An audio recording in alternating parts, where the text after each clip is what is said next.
part of a conflict between darkness and light that is both ancient and eternal. He is chasing a dangerous quarry, the herald of darkness. His evil doppelganger, known only as Mr. Scratch.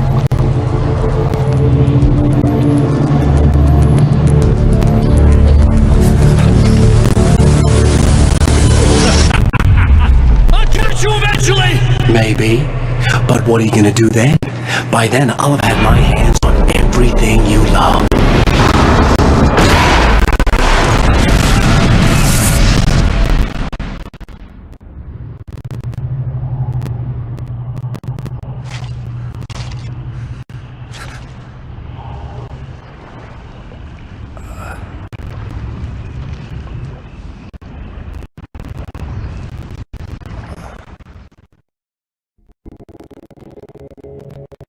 Man has been brutally spat out from the darkness that surrounds the shores of our reality. He has come to fight a decisive battle in Night Springs.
That again, huh?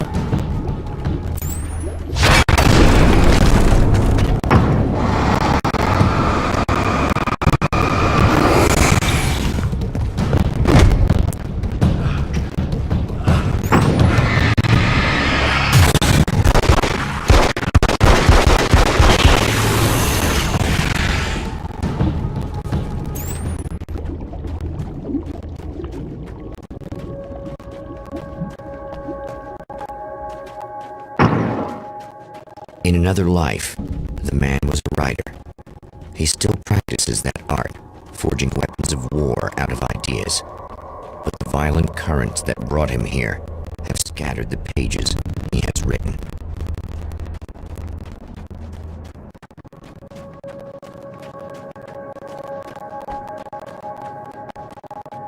The lights of the motel promise safety. The man senses that the solution to his predicament begins there.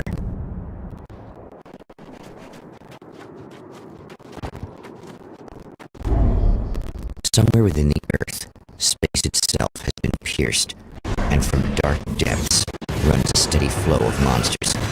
The man recognizes the hand of his evil double in this. He knows he must put an end to this madness.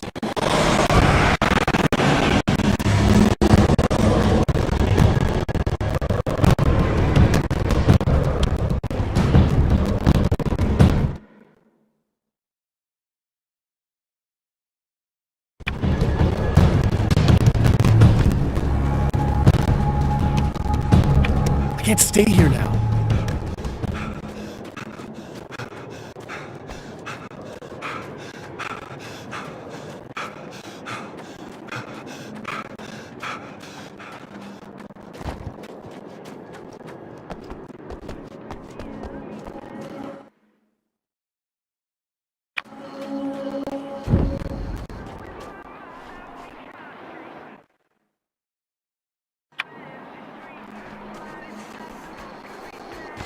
Hello?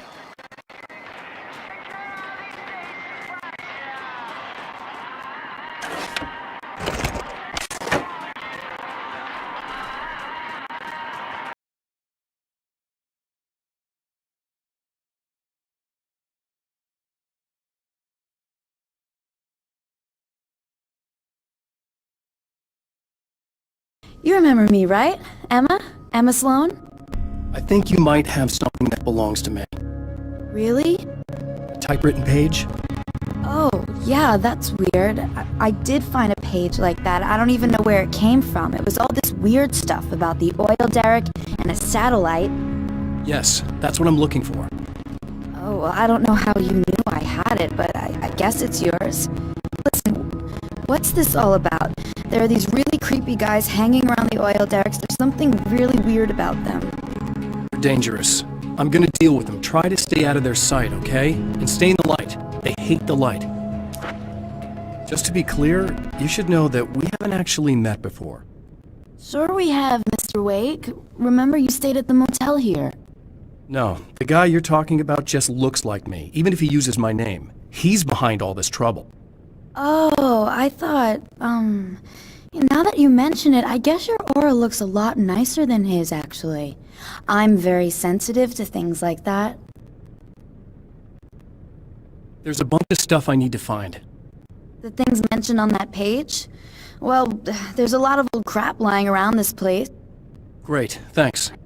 I think you should be able to find everything, except the satellite, obviously. Are you gonna tell me what this is? I don't think that'd go over too well. Why don't you let me be the judge of that? Fine. The page is a formula for rewriting reality. Either I use it to close a strange portal to a place that isn't in our world, or shadowy serial killer monster things keep pouring out of there. Yeah, you were right the first time. You can think what you want about me, but there's still bad guys around. Be careful. Well, you might be nuts, but I've seen the way they move, the way they look. I'll buy that. They're called Taken. They aren't really human. Not anymore. And they're climbing out of the oil well? What, do they have secret headquarters down there, or...? No, that's just where the point of connection is. It's a hole that leads to, well, it's a really nasty place. That's why I need to close it. The guy who looks like you opened it, because he was hanging around the oil field before. He gets around, unfortunately. Thanks for helping me. Oh, I wish I thought you were just a nutcase. Actually, I kind of expected you to. Me too. But I feel like this is how it's supposed to go. Isn't that weird? Not really. I get that a lot in my line of work. What do you do anyway? I'm a writer. Obviously. What was that you said about my aura? Oh, I'm very spiritual, you know. I can see auras, but I only use it for healing and helping people. I'm like a wise woman, you know? I give people insight and advice. Look, just because I say crazy things doesn't mean I believe everything. Don't be like that. Maybe you should take a few crystals with you if you're going out there. It might be dangerous. They soothe your energies and focus your mind. It's fantastic. And they help me take out the bad guys? Oh, well, no, not as such. Yeah, okay. I think I'm... Or I have some wonderfully potent herbal detox suppositories. Yeah, I'm good. I'm good.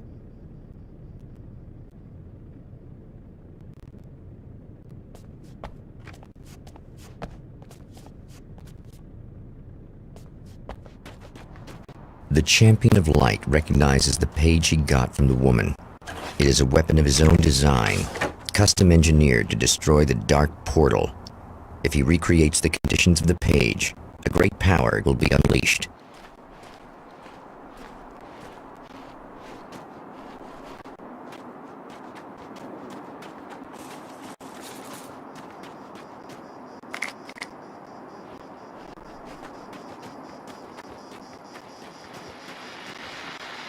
Oh, hell. This isn't gonna be good. Is this on? How can you tell? I'm sorry, I'm not very good with gadgets.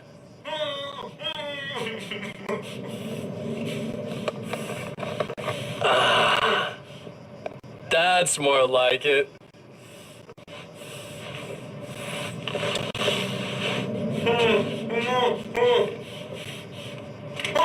I'll be right with you.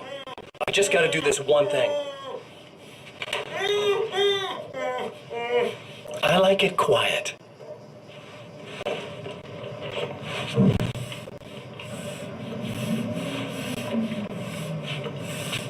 I bet you're wondering why this is happening. Why am I doing all this? Why am I so hell-bent on ruining your life? You're cramping my style. You've got money, fame, everything you could want. But you don't know what to do with it. I do. I'm getting all the things you never had the balls to go for. Having more fun, too.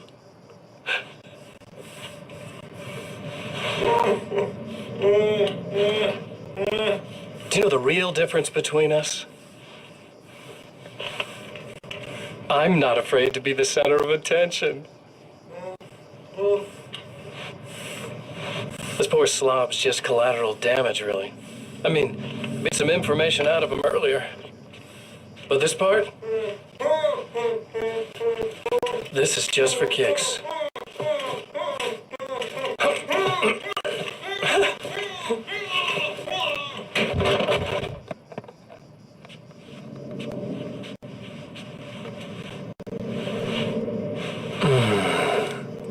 So quiet.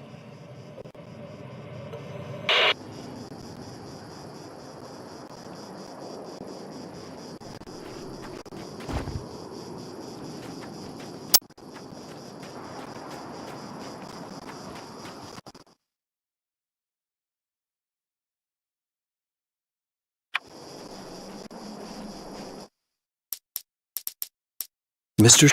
is a twisted copy of me, powerful and dangerous. But I know I can fight him.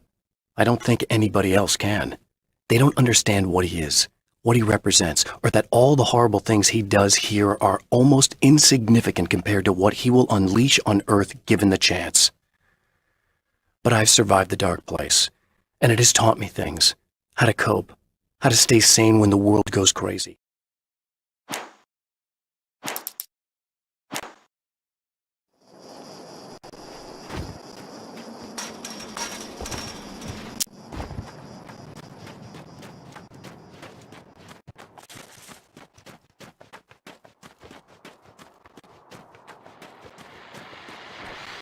Well, here you are, about to enjoy another cool Arizona night with me, Eddie Rodman, the host with the boast.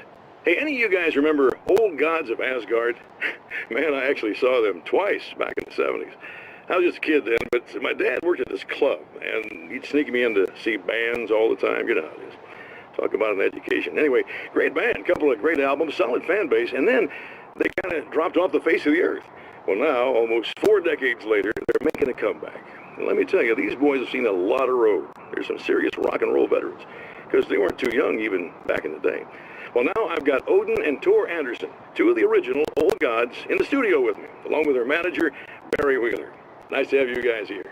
Oh, hey, great to be here, Eddie. Yeah, hey, hello! Now, boys, let me just come out and say this, all right? Spring chickens, you ain't. I mean, you guys, you make the Stones look young. You're only as old as you feel. Who you calling old? Now, your last album was 1978, In the Valley of My Shadow. And then you stopped playing altogether after that. Why? And what made you do a comeback after all this time? Well,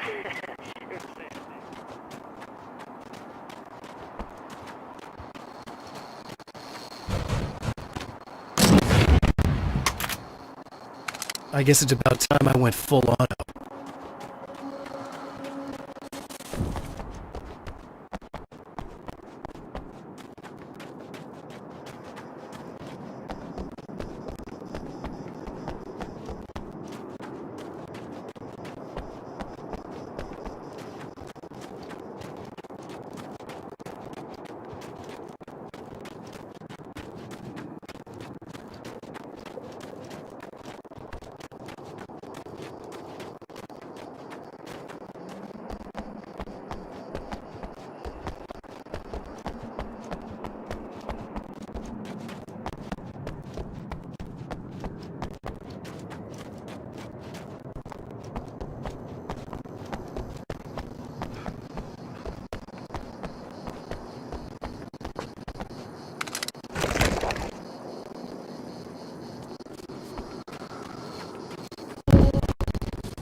The reality we take for granted is softer, more adaptable than we think.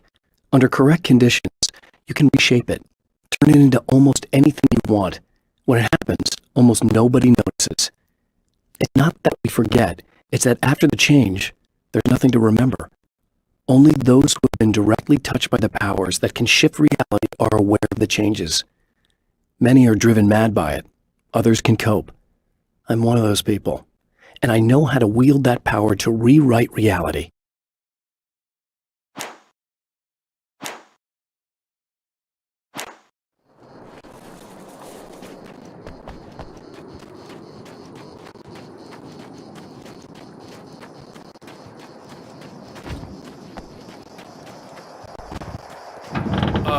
Wait. Wait! Whoa!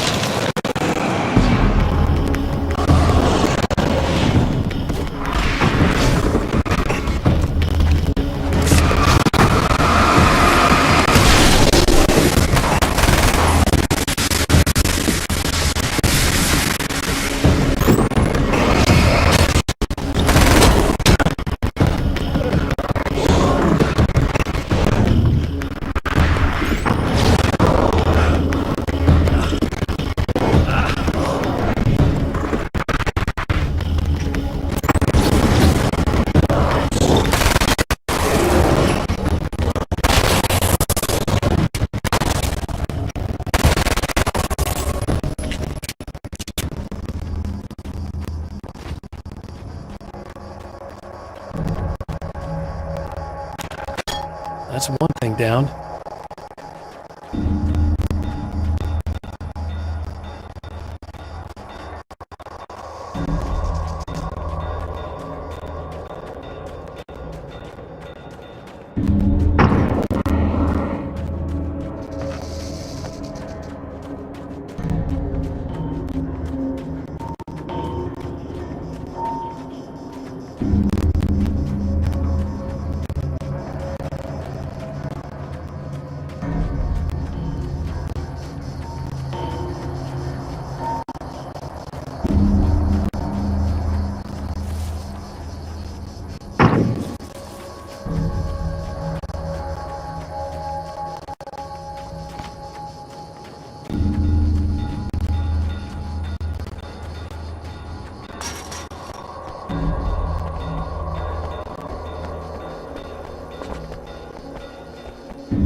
That's two.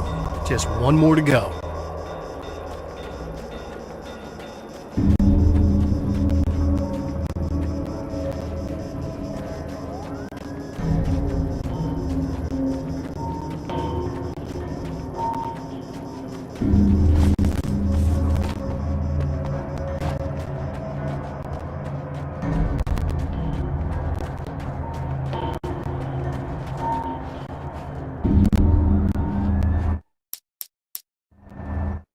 To change reality, you nudge it into the right direction. Your version of it is there, waiting. It wants to come true. All you need to do is help it achieve its potential. The devil is in the details. You change the details of the scene to match those on the page. If you get the details right, if you achieve that critical mass, the shift will come, and the rest of your new reality overrides the existing paradigm. The lie, no matter how outrageous, is now the truth.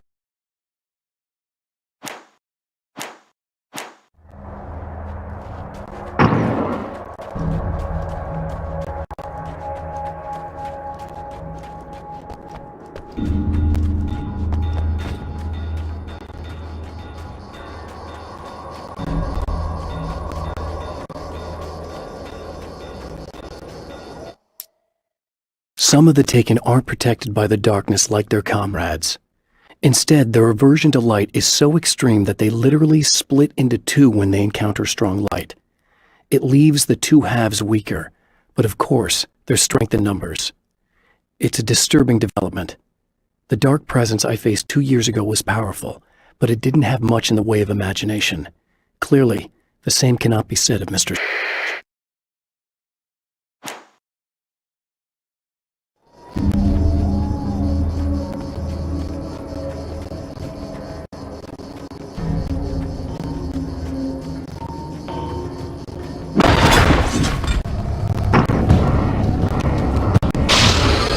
Tears itself in two to avoid the hated light.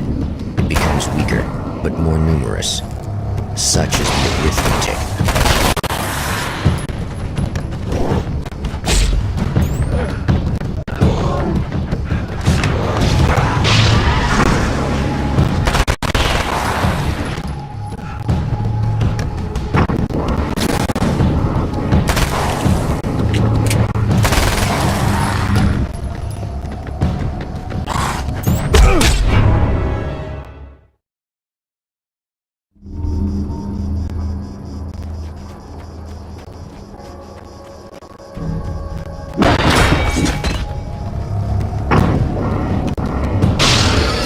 Tears itself in two to avoid the hated light. It becomes weaker, but more numerous. Such is the arithmetic.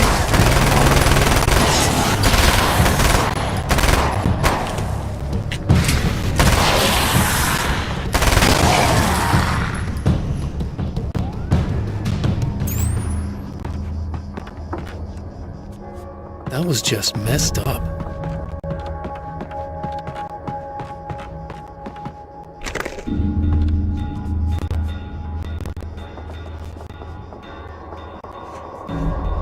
Something tells me I'm really gonna need the extra. That's everything. The man has found the battery, but it is empty. It will need to be recharged.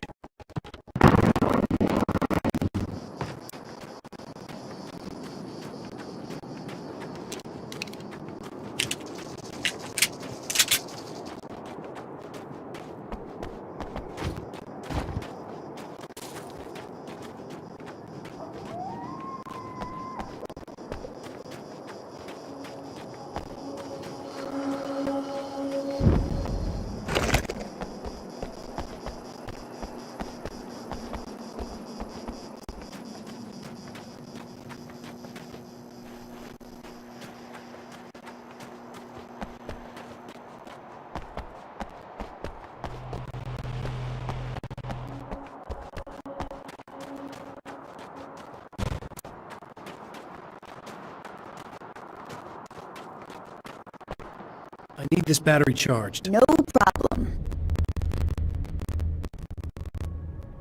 Here you go. Thanks. Listen, I don't know what's gonna happen exactly when I do this. My memory's a little hazy. I don't even know what that means. All I'm saying is you don't want to come anywhere near the oil field, alright? This thing could get out of hand. In the middle of highly flammable materials. Great. I'll do my best to contain it. Just please don't turn out to be some kind of crazy terrorist guy, okay? Okay, I'm gonna go now. Wish me luck. Wait a sec, I want to ask you about something first. What did you mean with that my memory's a little hazy thing? I had a pretty rough time coming here. It was like being caught in a tsunami. I blacked out for a while. It's hard to explain. There's a barrier of sorts that I had to break through. I was lucky to make it here with my wits as intact as they are. So you might have brain damage, you're about to do great things with a magic piece of paper, and you came here from another dimension? No, I'm from New York. I was just visiting another dimension. Oh, yeah, okay. My bad.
Can't go wrong with the classic.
Time to make some serious changes.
head down!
Yeah, I think I noticed.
Easy. I got him. You're safe. I need you to tell me what you know about him. The guy who looks like me. There was a party in one of the rooms. It was pretty wild. I'm not sure which room it was in. You didn't attend? No, I wasn't there. But it got way out of hand. Anyway, I heard that he went to the diner and there was a fight there or something. Maybe you could find out more from there. I got some keys that you could maybe use. You just happen to have the keys, huh? Fine. I'll take a look. Stay here. Like hell. I'm getting out of here as soon as you leave so I can close up this place and go home. Emma, you really want to stay here in the light? Yeah, thanks for the advice, but I'm not sticking around. Just go already, okay? Are you okay? I guess. Thanks for the help. Were those what do you call them? The Taken? What are they? It's complicated. Short version, the darkness can take people over. That's why I had to destroy the oil derrick. Otherwise, they would have overrun the place. Wow, I didn't think you'd actually do it. I mean, I didn't think it'd work. That's crazy. Let me just try one more time at the risk of sounding like a broken record. It's bad out there. I don't want you hurt. You should stay put. Yeah, while you turn this place into an inferno, run around shooting things up and play some kind of weird games with your psycho evil twin. Don't get me wrong, you're nice for a weirdo. I'm impressed as hell by all of this, but enough is enough. I seriously just want to get out of here, okay?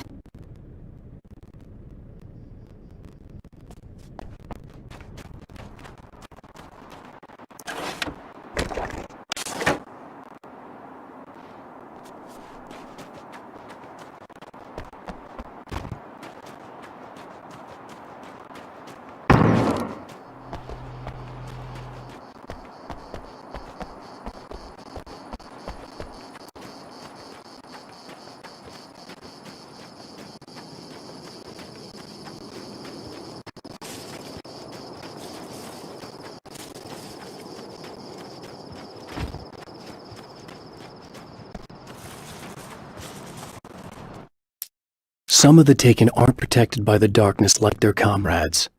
Instead, their aversion to light is so extreme that they literally split into two when they encounter strong light. It leaves the two halves weaker, but of course, there's strength in numbers. It's a disturbing development. The dark presence I faced 2 years ago was powerful, but it didn't have much in the way of imagination. Clearly, the same cannot be said of Mr.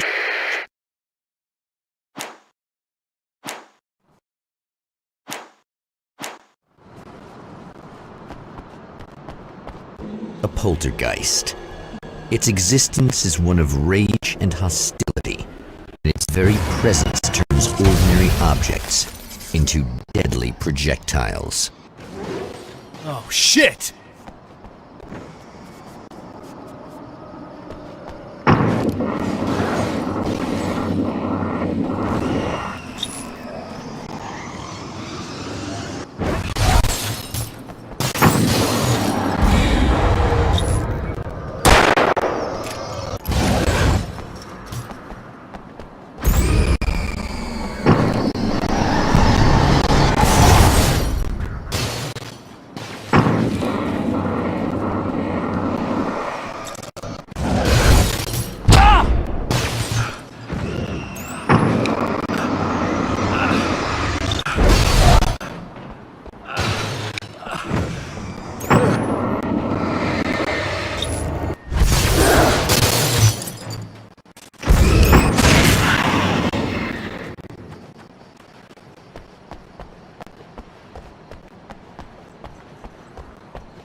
The scene. Traces of violence. A callous midnight snack. A room key left carelessly behind. The man recognizes the enemy's handiwork. I think these are keys for the motel rooms.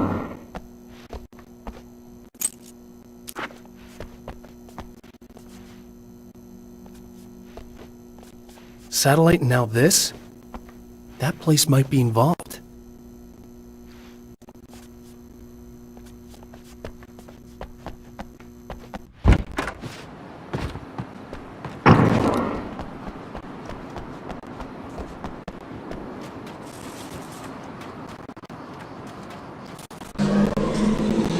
Emma Sloan was a believer in a great many things, most of which were entirely fallacious.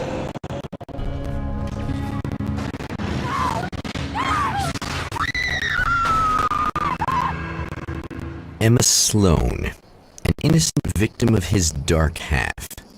More collateral damage in the ongoing war. Damned by forces beyond her control as much as by her.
Therapy, dead, tortured, dressed in clothes that bore the name of a local observatory, a slim lead, but solid enough. It stirs something deep in his mind. He knows where to go now. I guess that'll have to be my next stop.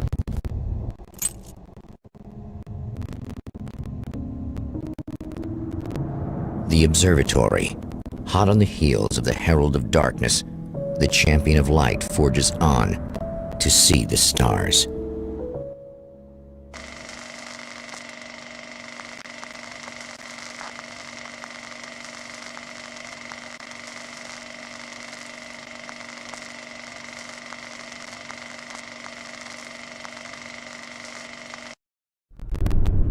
An observatory, a place for a man to witness the magnificence of the universe. But such insights are not what the champion of light is looking for. He has come to find a weapon.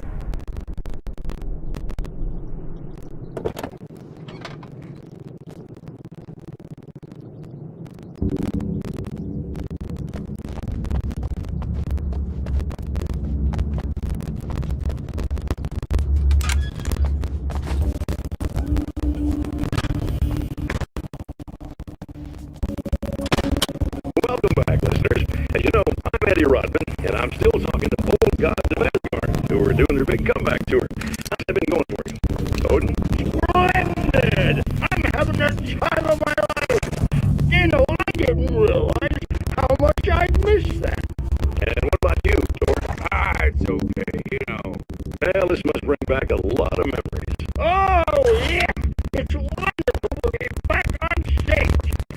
If it wasn't for my knee, I'd feel like a young man again. Well, speaking of that, I hate to keep harping on this age thing, but I gotta tell you, I've heard your new songs, guys, and you sound really good. Thank you.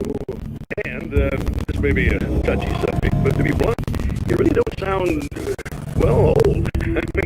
I mean, the difference between your speaking voice and your singing voice, it's pretty striking. What the hell are you talking about? You saying it's not us singing on that record? What? What's he talking about? No, I'm not saying that, guys, but I can't help noticing the difference. Son, you're on thin ice. You calling me a liar? Oh, hey, let me just step in here for a moment, boys. Yeah, Eddie, they do sound different, but believe me, we're not talking Milli Vanilli here. These guys are the real deal. Why don't you come to the gig tomorrow night and see for yourself? Once they get on that stage, boom, things get real. Really? Believe me, they play like they're possessed. It's almost like magic. Look, you see my boys play, you see the old gods for real. These guys project a lot of power. They're not lightweights, you know what I'm saying? All right, Barry. I'll see if I can make it. Now, let's take another quick break here.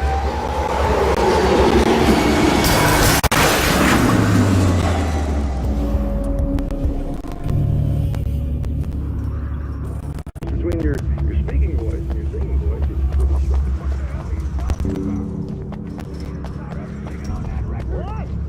What's he talking about? No, I'm not singing that, guys. But I can't help noticing the difference. You're not.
I've seen the enemy, and it's me.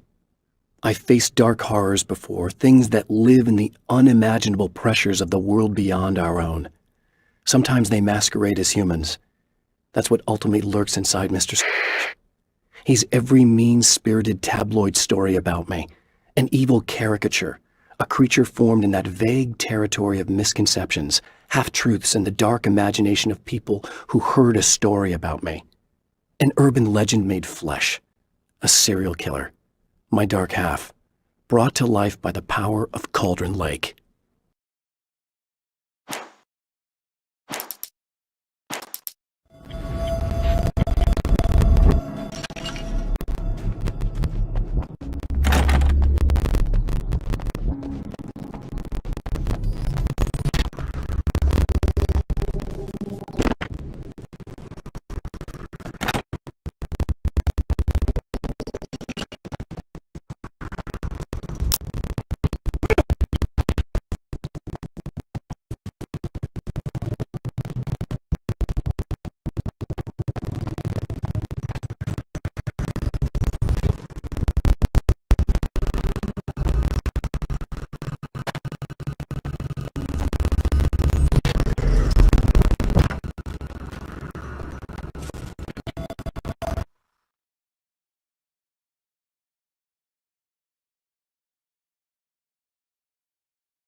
The spiders aren't really the work of the enemy.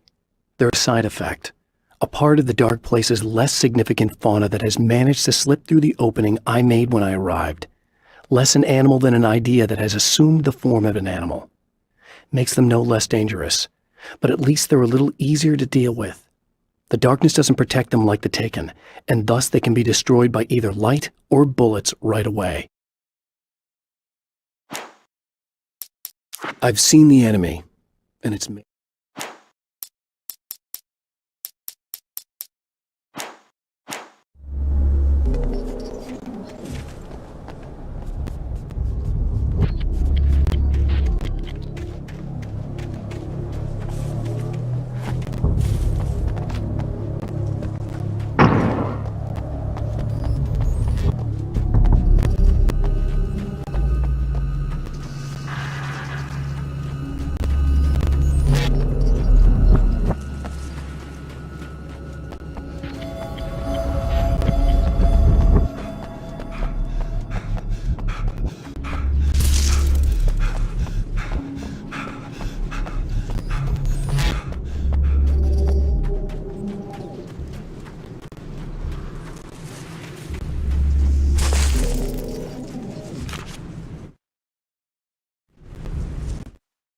As a storyteller, my first real love was crime. And it was in that genre that I finished my first novel, starring the perpetually miserable Alex Casey, whose entire life was a wound that never healed. The books sold as fast as they hit the shelves. I wrote 5 more Alex Casey books, and they all were bestsellers. I became rich. I became famous. Success brought pressure, and I didn't handle it very well.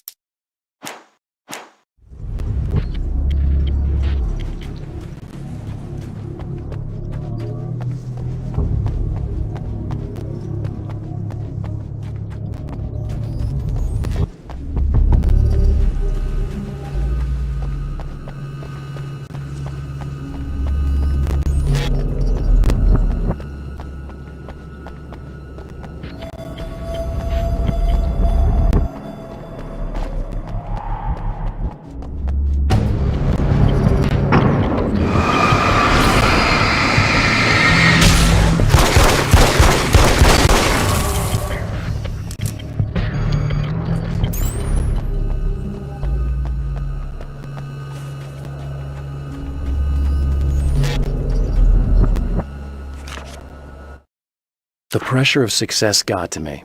My wife Alice was the sole thing in my life that anchored me. Suddenly it wasn't enough. I couldn't write anymore.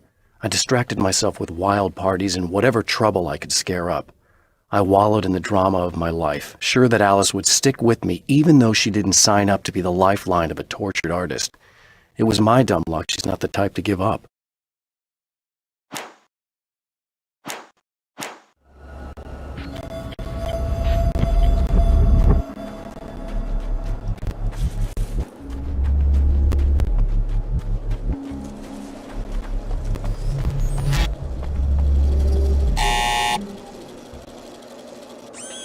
Hello? I'm Dr. Rachel Meadows, and... Wait a moment, it's you! I can't believe you dare show your face around here again.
Go away.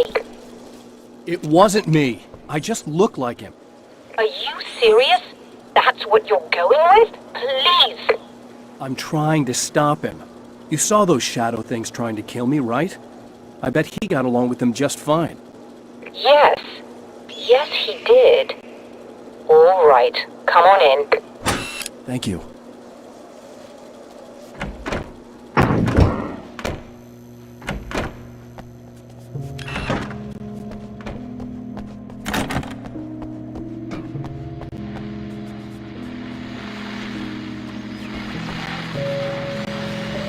Hey, buddy. I figured I'd take a moment to talk to you. There's a party next door. I'm feeling pretty good right now. A little beer, a little fun, you know? It's nice.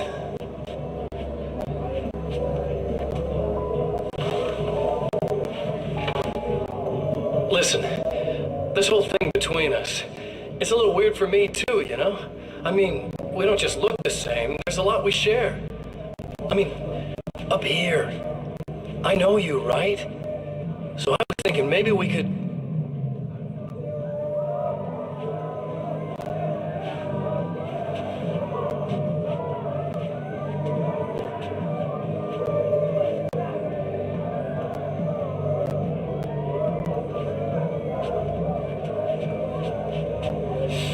These guys are getting out of control.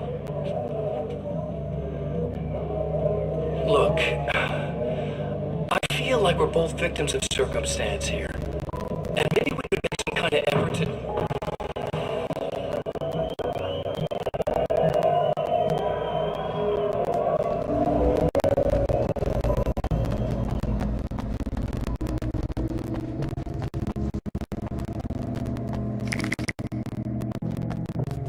Just a moment, I'll send the lift down. I didn't expect to see anyone here tonight, but I'm relieved to see an actual person. That's assuming this isn't some kind of cruel trick on your part, of course.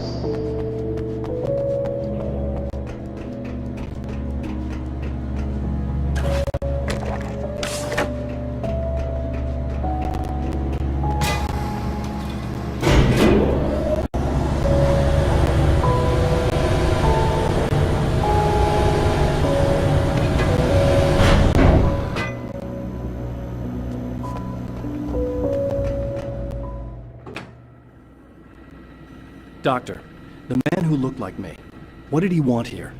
There's a strange astronomical event happening right now. Something I can't begin to classify, but I think it's disabled our satellite. There's a very peculiar signal that we're receiving. A signal? That's what I'm here for. Well, so was he. But he didn't seem to understand it at all. He got very angry, sabotaged our imaging array, and now we're blind. I believe the event is still going on, but we can't pick it up. Is there something we can do? What he broke is essentially just a special camera, but we can't use the telescope without it. There's a replacement in my car. If you can get that to me, we're back in business. Consider it done. Tell me more about the signal. It's almost as if something's being transmitted to Night Springs. It's the strangest thing. It's quite elusive, almost as if it wasn't properly there. I don't know how to describe it. So, what was the signal like? I wish I knew. He appeared before I had a good fix on it. He was very pleasant when I was working, but when I isolated the signal, he suddenly forced me out of the control booth. He said it was none of my business. He seemed to change. Somehow he was very smooth and charming before that, but suddenly he became... I'm sorry. I'm not sure I want to talk about it. I have to ask, do you always wear that to work? I was at a party for a local art exhibition. Fascinating works. When I was called away by my assistant. Michael was the first to spot this event. I don't know where he is now, actually. He was supposed to bring us some food, but he never showed up. Tell me about the event. Oh, it's quite fascinating. It looks as if stars were changing, somehow. Or shifting positions. It isn't really happening, of course. Most likely it's caused by some kind of atmospheric refraction phenomenon. But I've never seen anything like it. Did he hurt you? No. He didn't quite threaten me exactly, but those shadowy things started to crawl into view, and whatever the signal was, he seemed to be extremely frustrated by it. He just started breaking things and left. I thought it best not to interfere. You were lucky. He's done much worse. Yes. He showed me a knife, and he kept talking. He enjoyed the sound of his own voice. A proper maniac. You really aren't anything like him, are you? Believe me, I try very hard not to be.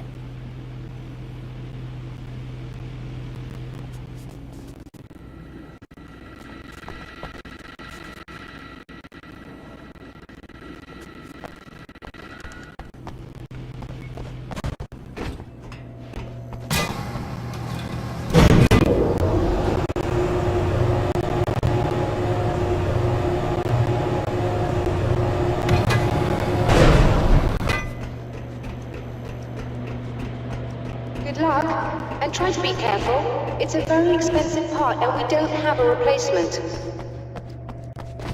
Oh dear, that sounded more callous than I intended. Be safe.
This must be her car.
I found it!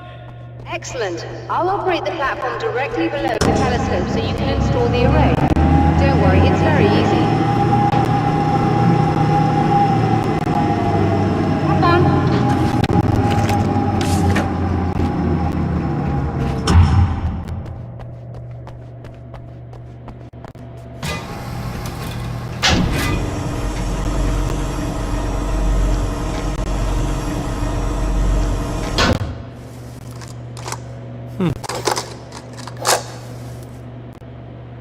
Brilliant, you got it!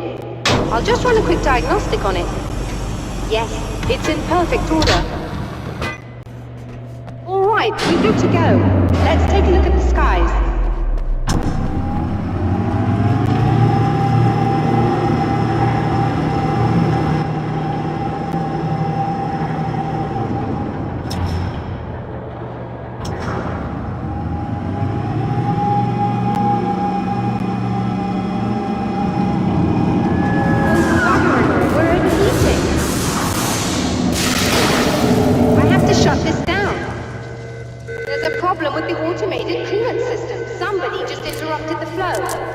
So now what? Well, you could go and open the secondary coolant flow valves manually. I know it's dangerous there, but, well... I got it! Please come talk to me if you have questions. Just remember, you need to release all 3 valves. It doesn't matter what order you do it in.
I've carried a flashlight and a gun for so long that I feel naked without either.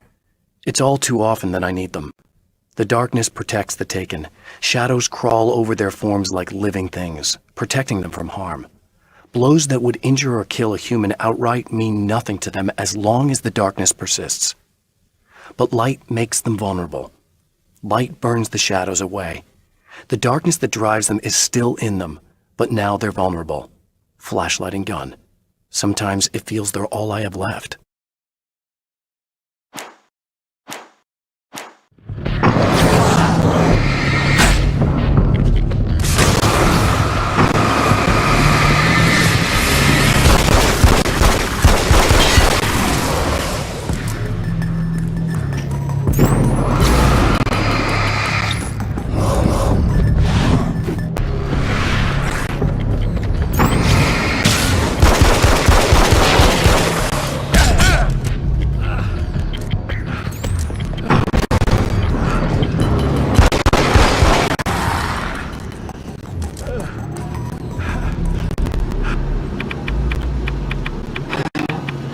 Okay, that should do it.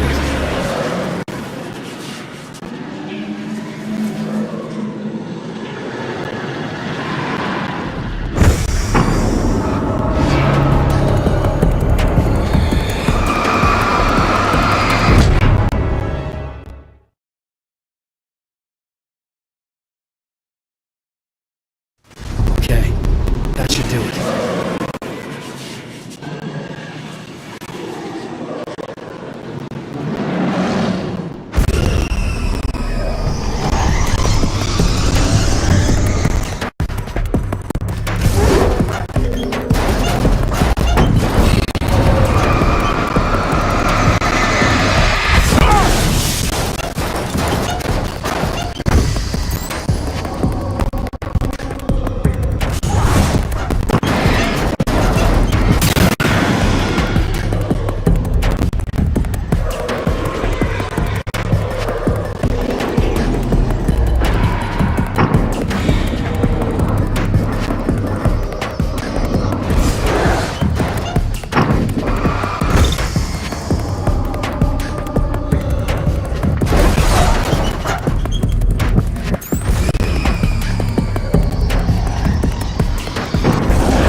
All the valves, Doctor!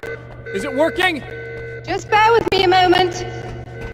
Yes, I believe you've got it sorted. It's working again. Nicely done. That sounds like trouble. I don't think they're happy with our success.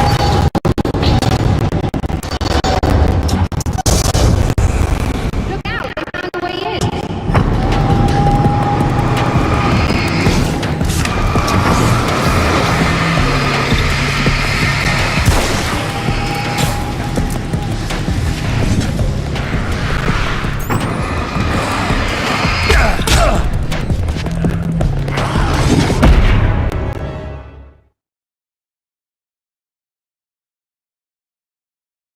All the valves, Doctor! Is it working? Just bear with me a moment. Yes, I believe you've got it sorted. It's working again. Nicely done. That sounds like trouble. I don't think they're happy with our success.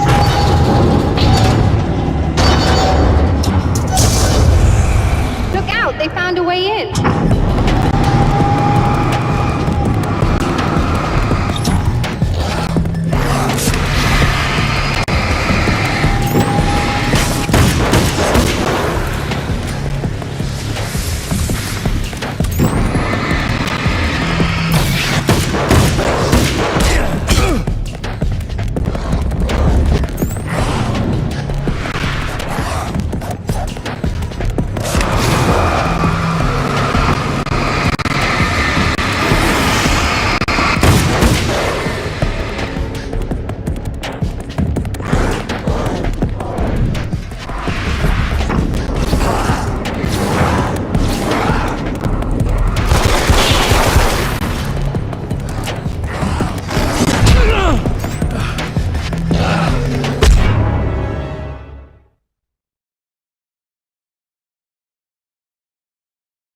On the valves, Doctor! Is it working?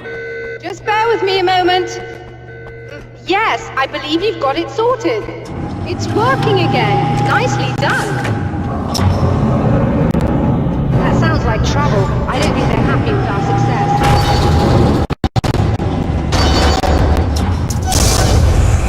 Look out, they found a way in.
On the valves, Doctor! Is it working? Just bear with me a moment. Yes, I believe you've got it sorted. It's working again. Nicely done. That sounds like trouble. I don't think they're happy with our success.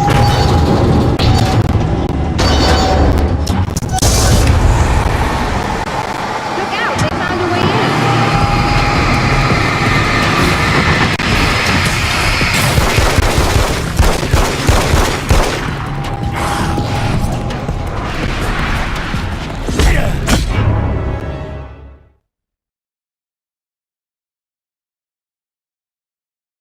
On the valves, Doctor! Is it working? Just bear with me a moment. Yes, I believe you've got it sorted. It's working again. Nicely done. That sounds like trouble. I don't think they're happy with our success.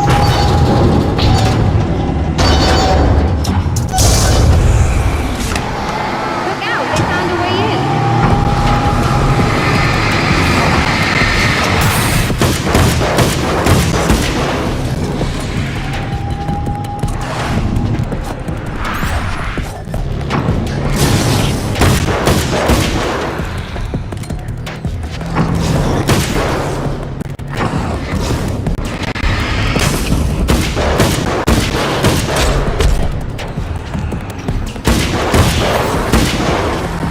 Hold on a little longer. I've almost got it isolated.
Sighted in now.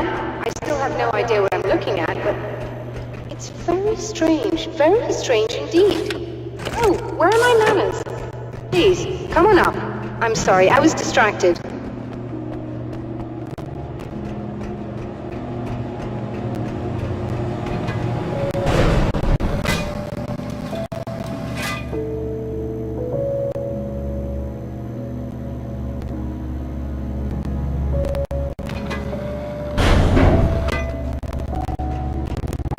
Are we receiving the signal now? It's coming in loud and clear. It's amazing. I'm not sure what it is yet, let alone where it's coming from, but it's interacting with our system somehow, like it was intended for us. But I don't understand how that could be. Maybe that's just how the story goes. What? Never mind. Is there a way I can hear it? Or however this is supposed to work? I think the signal is incomplete somehow, but you should be getting a print out of it now. What do you mean it's incomplete? It's almost as if we're only getting a fragment of it. I need the whole thing. This is important. I'm sure it is, but this is all we're getting. Did the man who looks like me get the whole thing? He locked me out of the booth, so I have no way of knowing. But I can tell you that he didn't really seem to understand it. So, what's in the sky? It doesn't make any sense. The stars are just... they're wrong. I thought I'd be able to see something, but it's like I'm looking at a sky that's just... it's not a white sky. But that's impossible. I consider myself a rational man, Doctor. But this isn't a thing you can measure or explain. I've seen impossible things that have taught me just to roll with some punches. It's either that, or go insane. I find it disturbing that you sound like you're speaking from ample experience.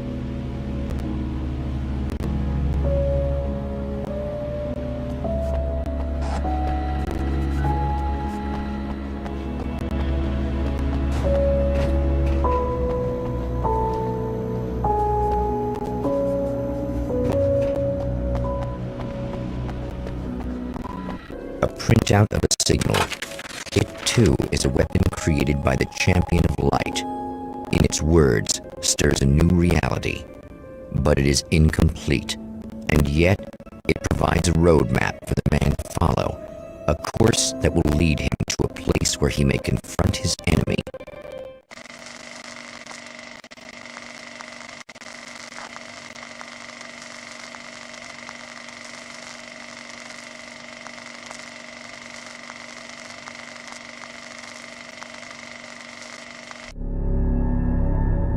The drive-in.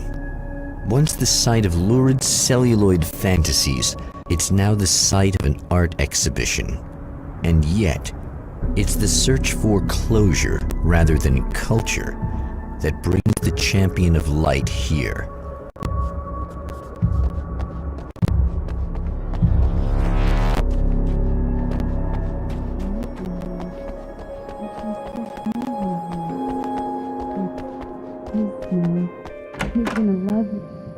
Oh, it's you.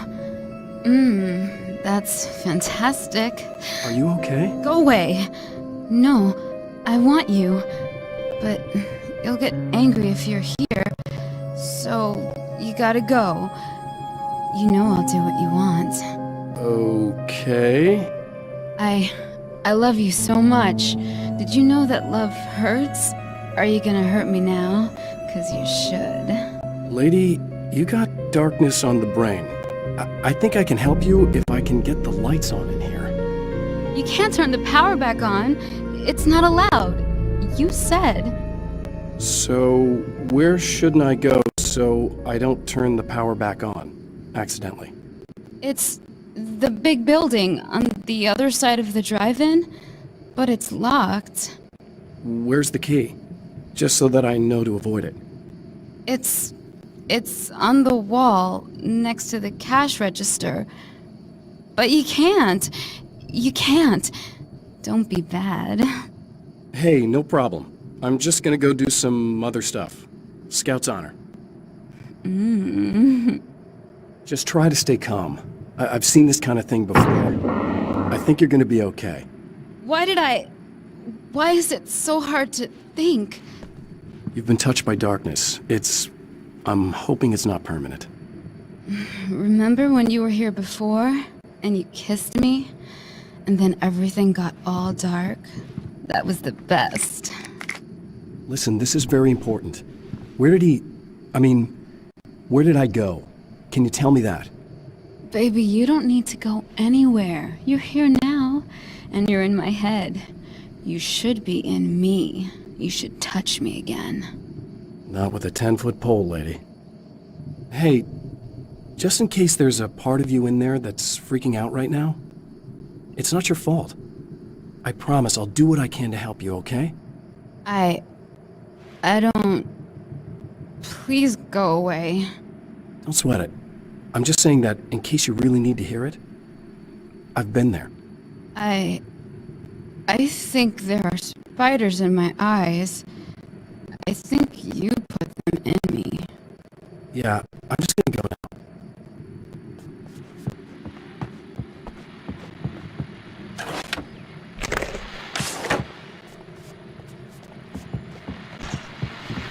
And we're back with Old Gods of Asgard and their manager, Barry Wheeler. Guys, you're on your comeback tour, and you're playing a lot of your classic material, but you've also got a new single out, right? How'd that come about? The man has encountered this before. People whose integrity has been suborned by the insidious touch of the darkness.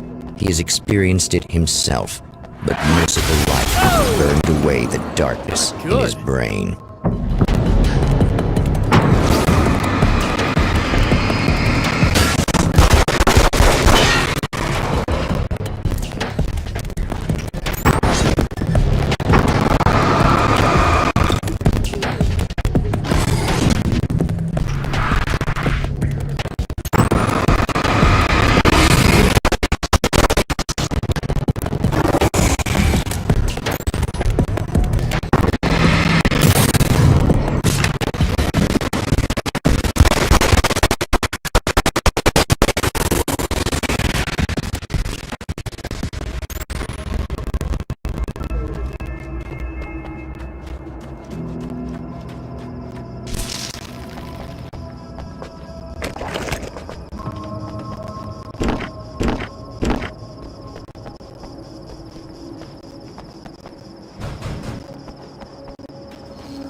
Oh, look! Mr. Hero's here!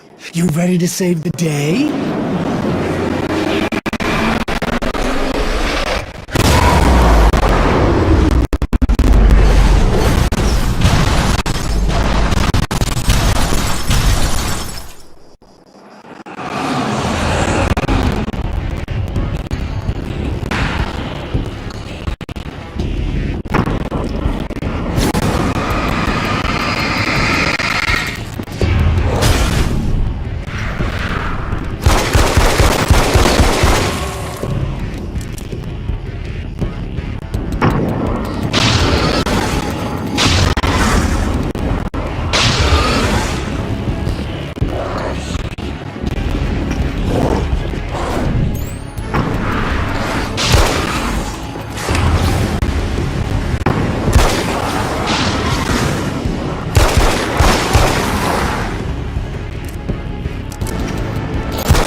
told you I'm a psycho.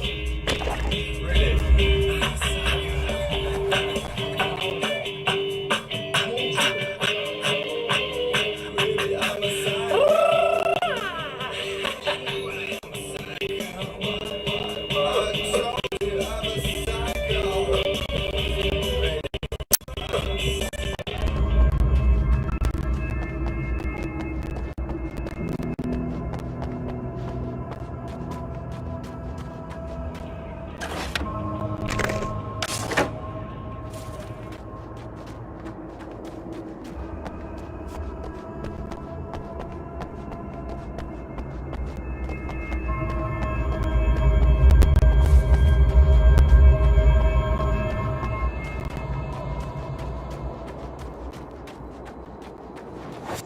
are gonna shit yourself when you realize what I have done.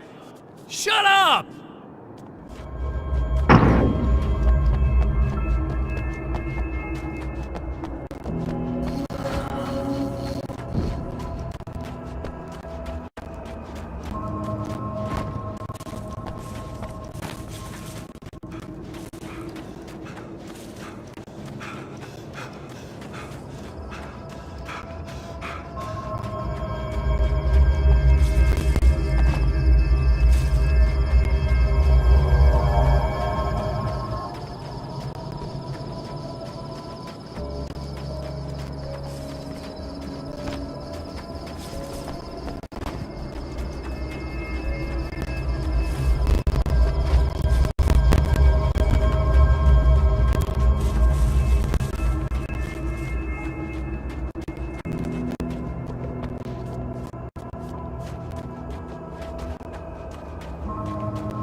Alice, my wife, the best thing that ever happened to me. She smiles and the darkness lifts. For her, I've tried things I otherwise never would. I've never really minded if it's made me feel like a fool. She's a photographer, and the world she sees through her lenses is unique and beautiful. She has the vision. She sees things others don't and knows how to make them visible to everybody.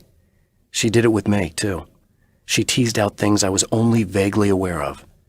She always saw me in the best possible light.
Okay, I should be able to figure this out.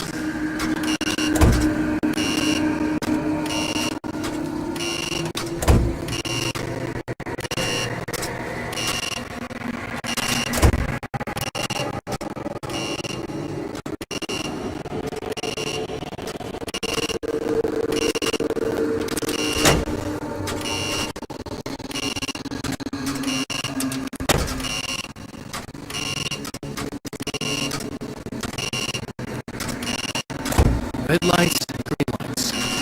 They have to mean something.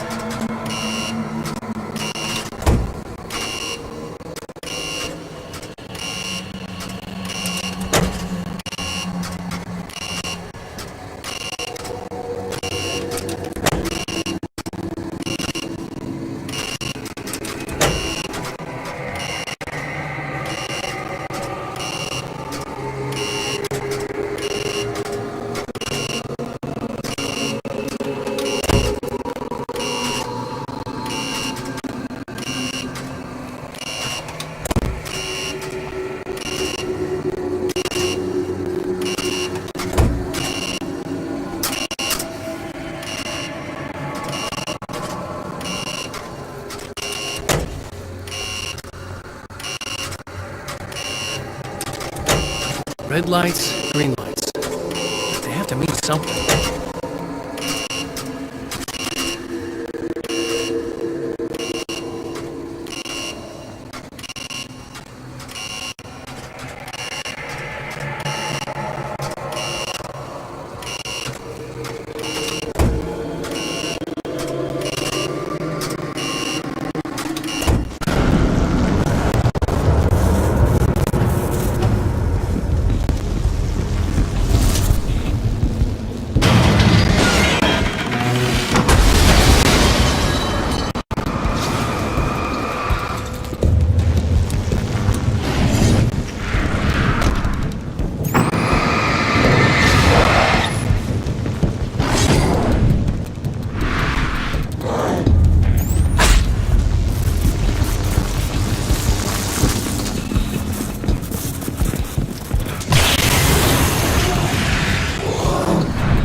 You have no idea how badly you're screwed!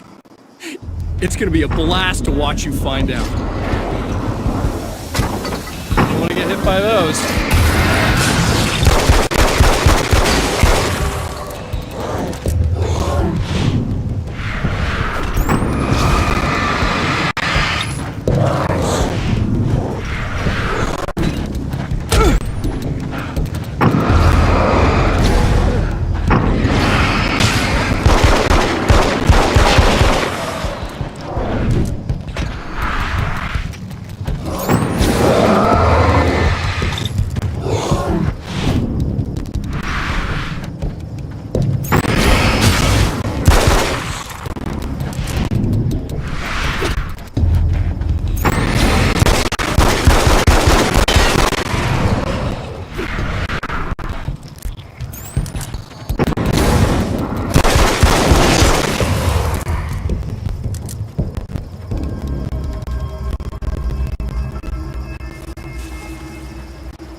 It's been 2 years since I came here. Being that long without Alice breaks my heart, and I know it broke hers. I know she thinks I'm dead. How could I blame her for that? It would be a crime to pretend that she owes me anything. She took all the stupid, self-indulgent bullshit I brought into her life and still stood by me. Still loved me. It's no betrayal. But I'm a better person now than I used to be. I want to be that person with her.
Wait, what?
My writer's block got worse. I didn't sleep much anymore. My life with Alice seemed like a constant fight. I was a wreck. Alice took steps. She booked a vacation in Bright Falls, a small town in Washington. It was supposed to be a chance to break out of the cycle I was in. She didn't know about the darkness in Cauldron Lake.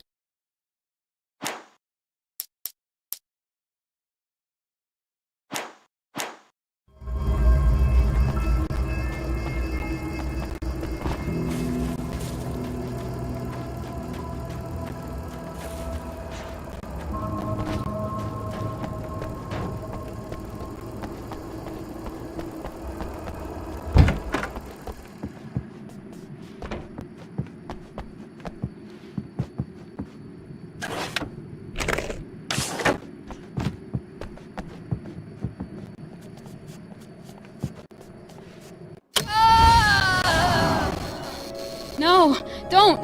Oh, it's not... It's you. Did you help me? Looks like you're feeling better now. Yes, I am. Thank you so much. I don't know what happened. There was this guy. Before you say anything, I know I look like him, but I'm not. Don't worry. You just don't feel anything like he does. He was in my head. I feel like I need to take 50 showers. Where is he? That asshole wanted to get into the projector booth. He was talking about fixing things so the sun never comes up. God, it didn't seem that weird when he was saying it. It sounded really good at the time. You weren't yourself. Projector booth. That sounds about right. I need to get in there. I have the access code for the door. Here. Thanks. I'm just glad you showed up now. He said he'd be back after he'd arranged for some security. Do you feel up to telling me what's going on here? We have an art exhibition here, supposed to open tomorrow. I'm the curator. My name's Serena Valdivia. Alan Wake. Holy shit, it is you. I've seen you on the big screen. I know your wife. You know Alice? Wait. Big screen. Yeah, we have a film from her here. What the hell happened to you? Getting back to Alice. Oh, God, yeah, sorry. It's quite a coincidence that you're here. She made this short film. She shot it years ago. You're in it. It's a part of the exhibition. I'm in a film? Yeah, it's like... it's just footage she shot of you at some point, but she turned it into this thing. It's, almost like a memorial of sorts, because, you're supposed to be dead, or something. Uh-huh. How's Alice? Is she alright? She's okay, I guess, all things considered. I know her pretty well. You're really Alan? I can't believe you're here. Nobody knows what happened to you. But there are people who say they've seen you. That wasn't me. He just looks the same. Like, Yeah, but that guy's a lot more slimy. The thought of him makes me... I hate him, but there's something about him, God, he's so creepy. Anyway, you're not like him. At all. I hope you can stop him.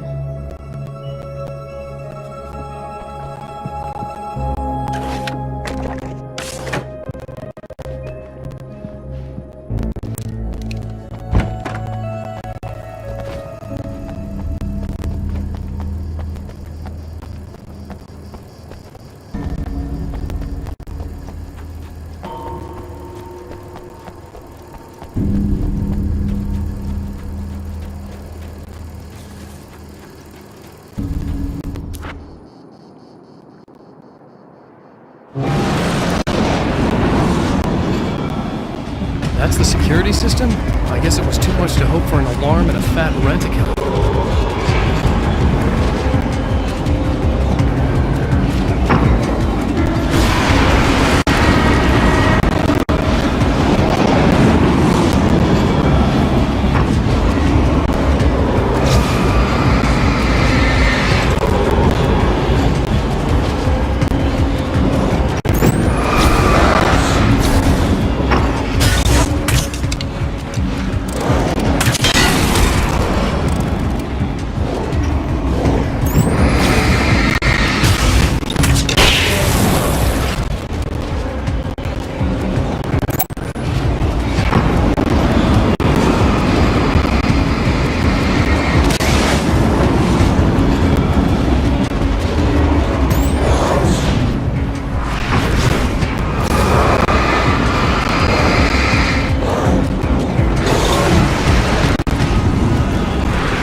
The champion of light can feel the fragment of the signal in his pocket, the weapon that can change what will be. It's incomplete, but it's all he has.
Going right.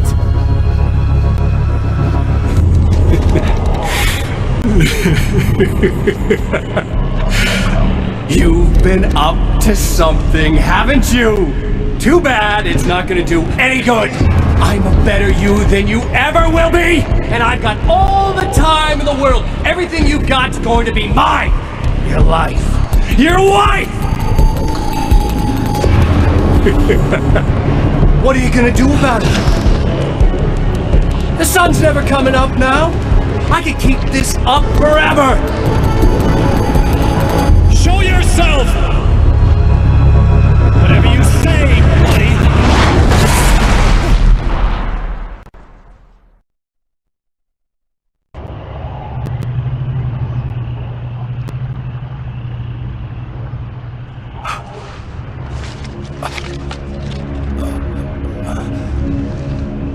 The rush of darkness is unstoppable.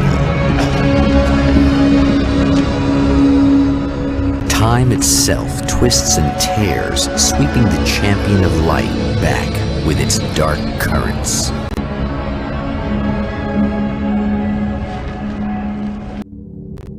Again, he enters the world, but now he sees the trap for what it is, a maze that loops back into itself. I'm here again. He sent me back.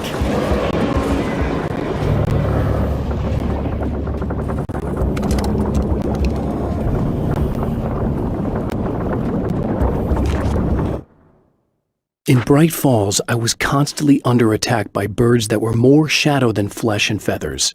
But this is an evolution.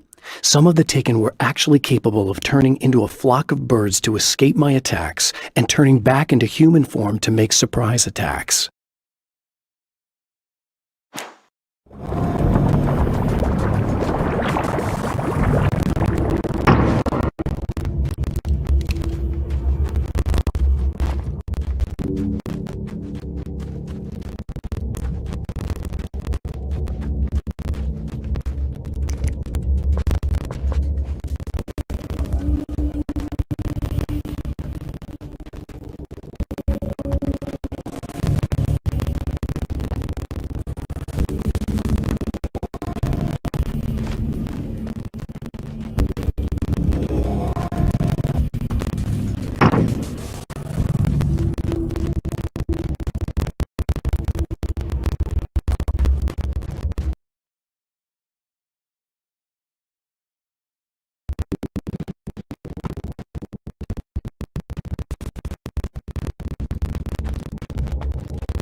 I'm trapped in the darkness.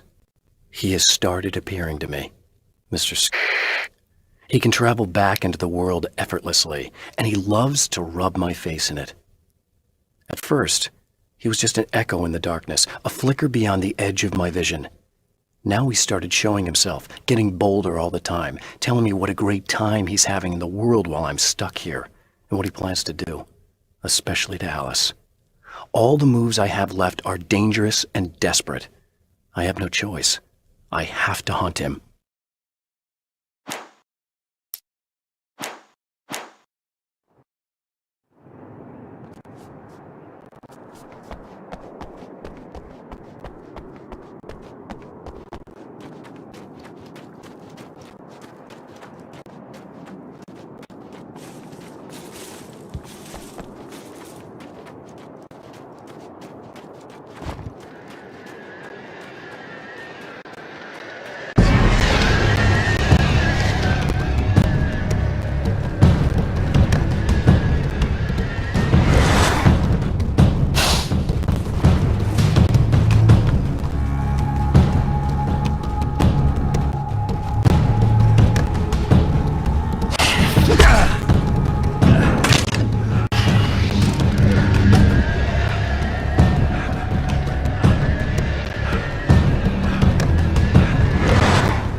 I don't make friends easily. I know plenty of people, but I don't let most of them close. I've known Barry Wheeler ever since we were little boys. We had the time of our lives.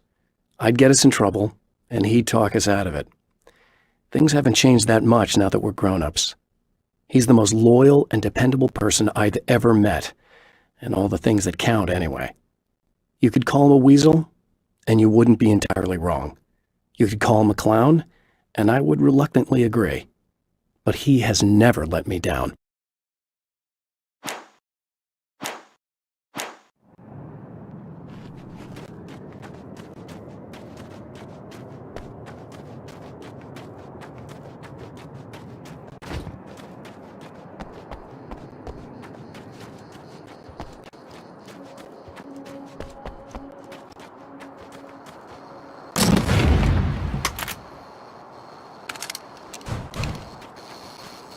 Emma? You here?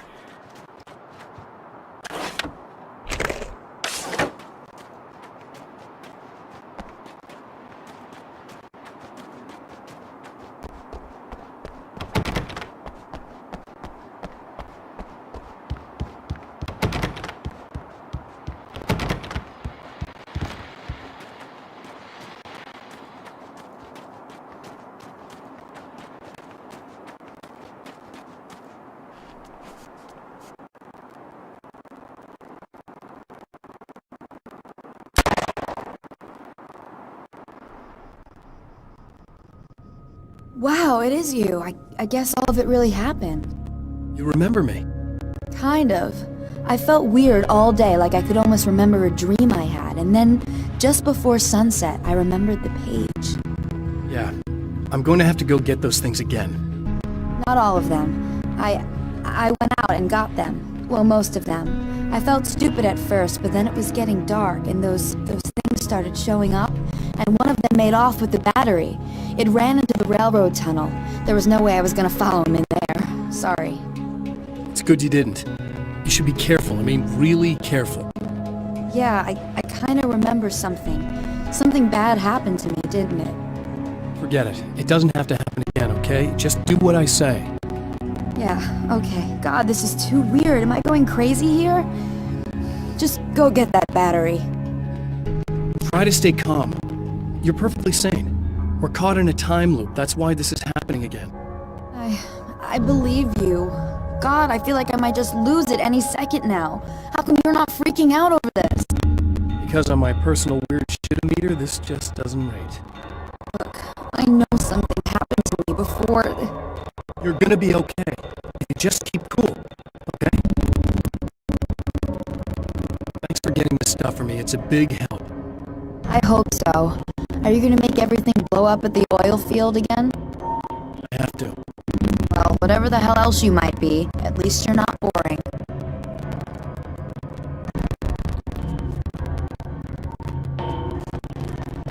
Just the battery. That'll save time.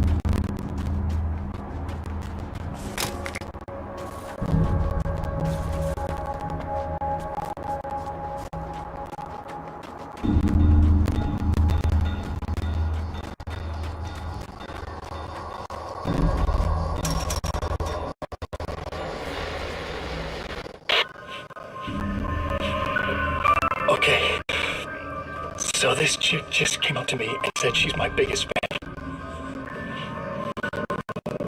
I know, they all say that, right?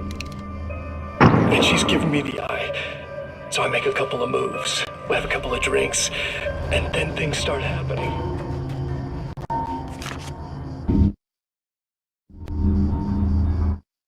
Night Springs doesn't exist. It's a fictional town from the TV show I used to work on. It was Any Place USA, a place we used as a backdrop for whatever strange story we had that week. One of the stories I wrote for the show involved a man, the champion of light, fighting his evil double, the herald of darkness. It was something I'd written back in the real world, something I had a link to, a framework I could build on. I had adapted it into a new story. This story.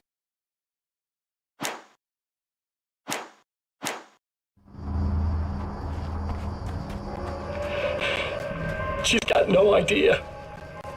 Watch this. This is gonna be priceless.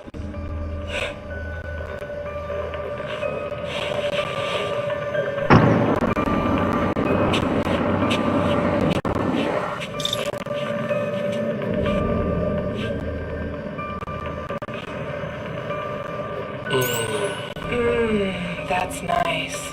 I thought you'd like that. Are you tense? You feel a little tense. Maybe a little. I had a crabby day. Yeah? Don't worry. It's improving real fast. Yeah. Hey, don't stop. It's just getting good. Watch this.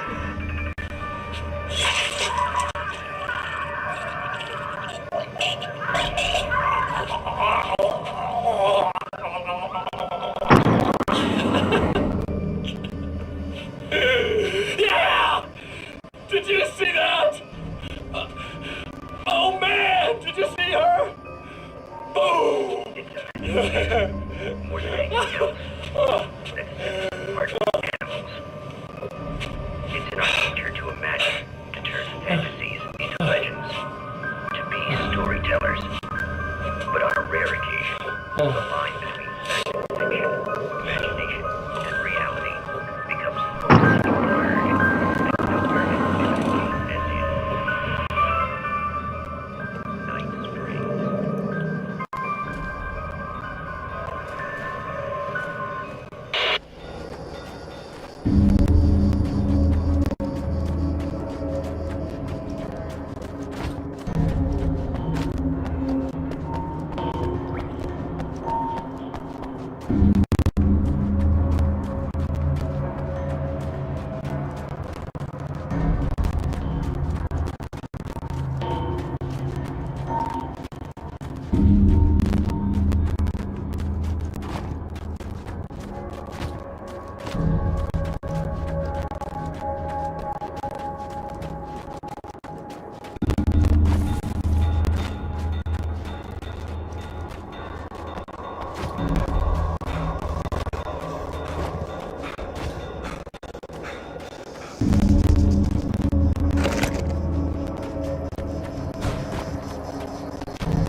Now Night Springs is in Arizona, although not for long. It's in Arizona because whatever the town that has become Night Springs is really called is located near one of the thin, worn places in the world where dreams and reality flow together and life is always a little strange. Perfect analogy for Night Springs. I can't return to the real world. I've tried, but I'm operating on dream logic, forcing the door open a crack so I can slip through. I can enter the strange little town of Night Springs. All I did was put it in Arizona for one night.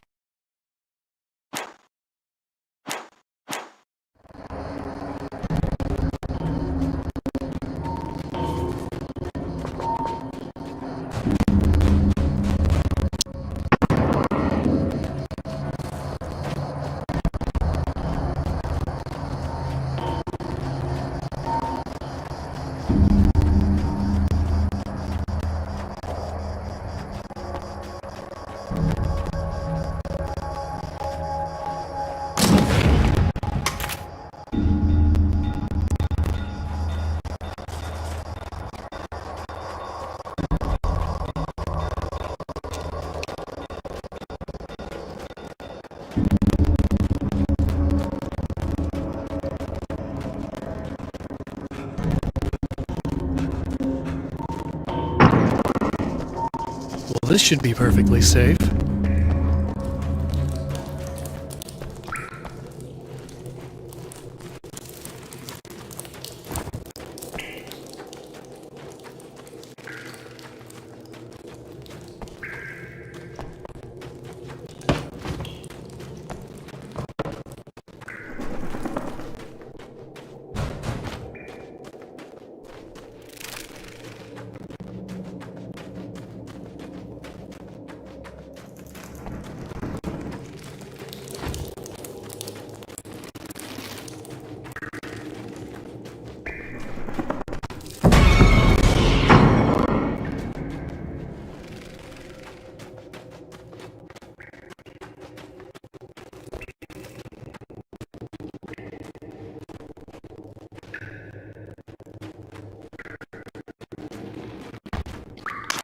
Now I just need her to charge this up.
battery.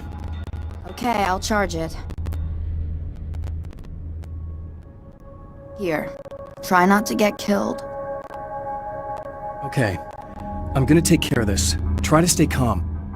Look, what if you stay here with me, please? I'm sorry, but if I don't deal with this, no one else will. Yeah, I guess. It's just that this is getting really creepy.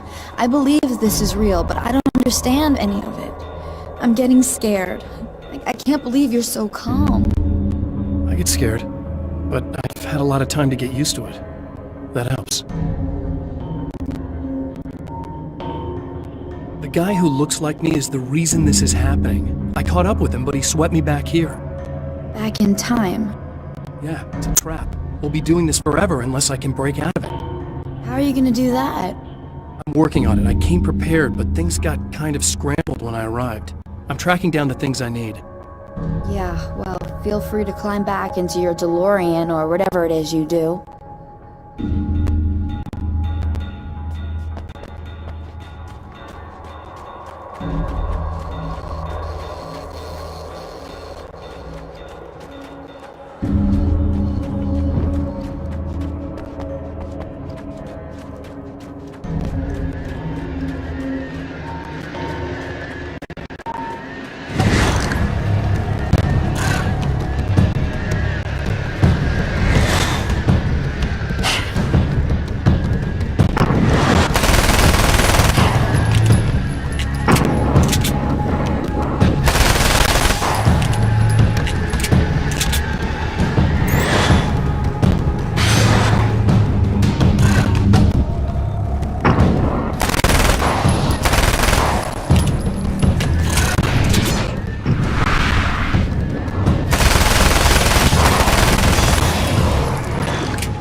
Here we go again. Better get ready to run.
We'll be in trouble.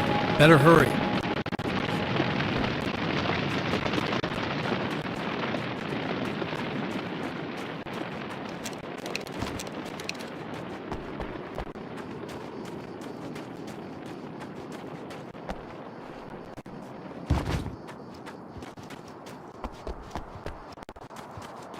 Emma! I'm coming! I knew something bad was happening! This is not the bad thing! Nothing!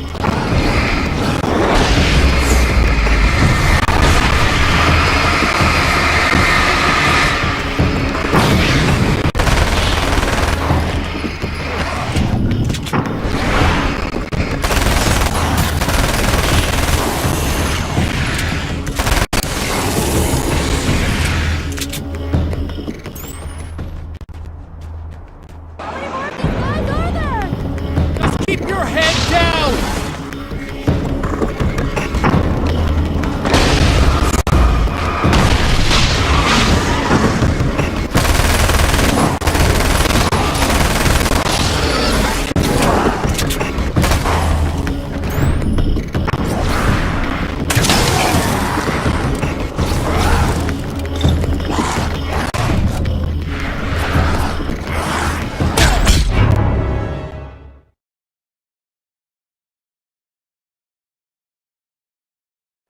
Emma! I'm coming! Something bad is gonna happen to me! This is not the bad thing! Nothing!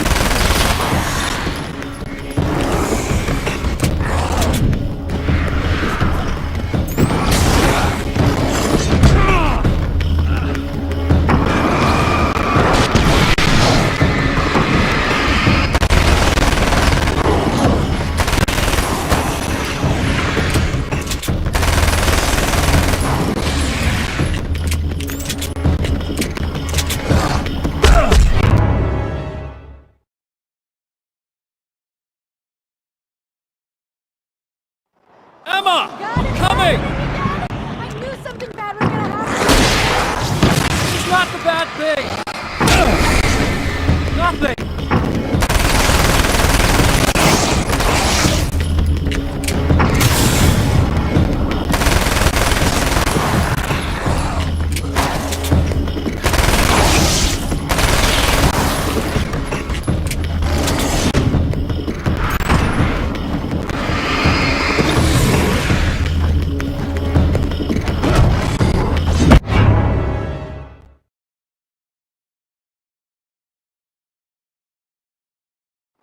Emma! I'm coming! It's not the bad thing! Nothing!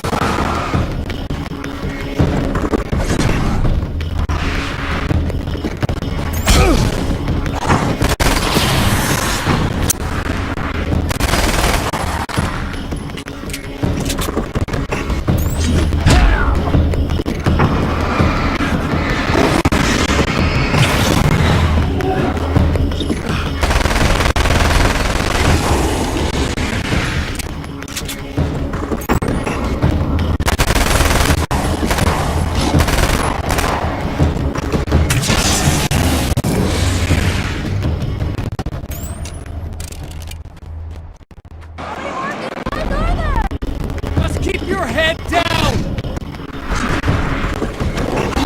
Ah!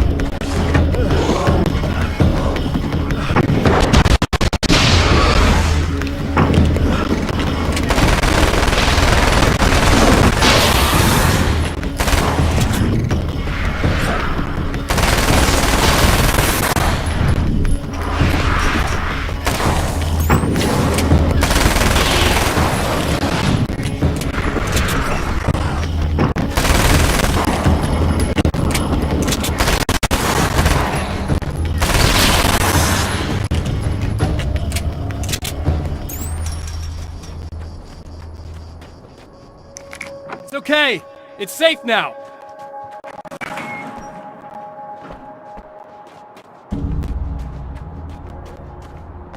I got a really bad feeling about all of this. I'm gonna need those keys to the diner now. There's a motel key there that I have to get. Oh, hey, you don't have to do that. I have the motel master key. I work for the same company, you know. What's at the motel? Well, there's a dead guy. He's got something I need to get into the Mount Redtooth Observatory. God, that's awful. Hey, you wanted to know about the guy who looked like you, didn't you? The last time you said he had a party, but you didn't go. No, that's not true. I did go. It was really great at first, and then I didn't see it myself, but I hear he turned nasty. He hurt a bunch of guys pretty bad, and there was this girl, she died. But I didn't hear about that until afterwards. I thought that he was so charming. And then he went to the diner. That's right. I wasn't involved with that at all. I don't know what happened. Fine. I need to check out these motel rooms. In the meantime, you stay here, okay? I'm serious. Keep the lights on and stay here. Yeah, okay. You got it. I sure hope you're right about this. You're gonna stay here this time, right? Because the last time I didn't, and that thing, whatever it is, happened to me. Yeah. I don't want you to get hurt again. Don't worry, I'm gonna stay put. I don't remember what happened exactly, but I learned my lesson. Good. It doesn't have to happen exactly the same way this time around. You proved that much when you went out and got those things for me. I think you're gonna be okay. Let's hope you're right.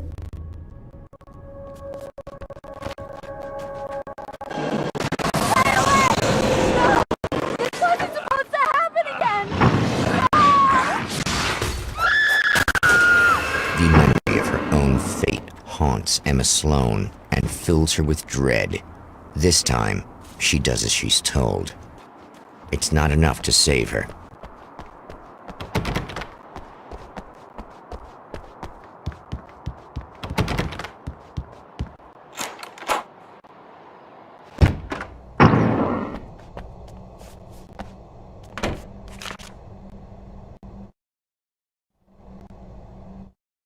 My own face peered back at me from the TV screen.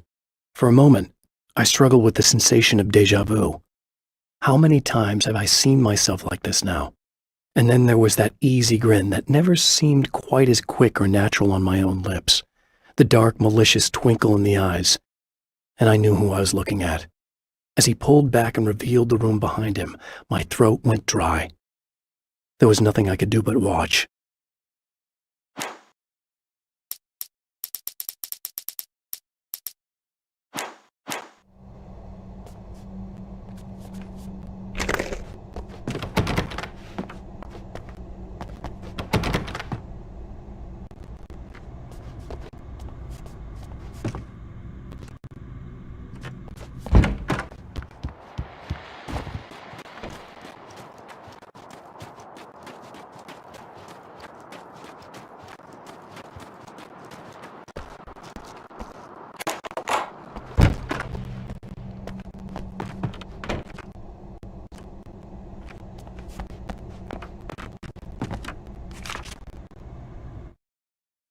Alice and Barry, my wife and my best friend, are easily the two most important people in my life, and they've never really gotten along with each other. I suppose both of them resent the other's intrusions into what they considered their domain. After I was gone, they maintained an uneasy truce. My book stayed in print, still selling, the licensing machine churned away. She was my wife and controlled the intellectual property. He was my agent and took care of the business. I wish they found more common ground than that.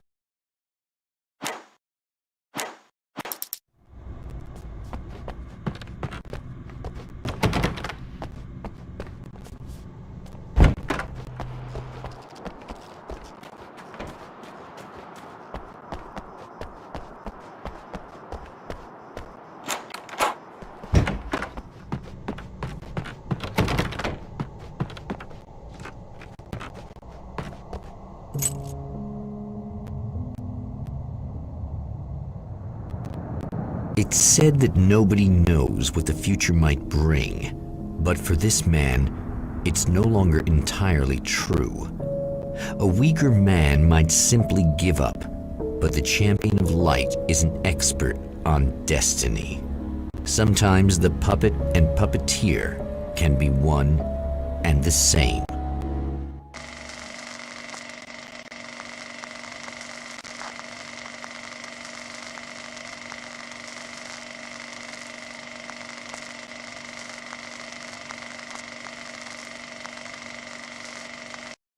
Mount Redtooth, its top littered with man-made eyes that stare into the endless depths of space. Tonight, the champion of light will depend on them to pick out a message from the ether.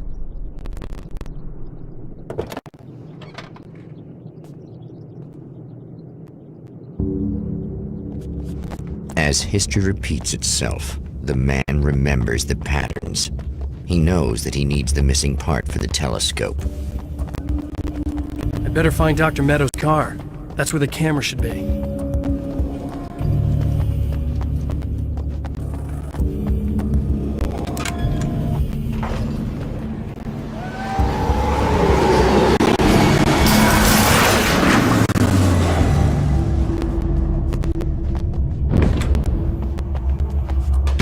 Oh, praise be. You guys are coming through for me. A pretty little light just started blinking on my board here, and that means there's a caller out there.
When Dr. Rachel Meadows got the call from Michael, telling her to hurry to the observatory, she didn't waste any time. It had been a nice party. She'd had a good time, but her social life would always play second fiddle to the mysteries of space. Michael never showed up, of course. He pulled over at the wrong rest stop. She never even thought about him at the time. The phenomenon in the sky above her was too fascinating.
There are places where our world is worn thin, and another reality brushes against ours.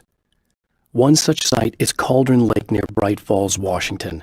But there are others.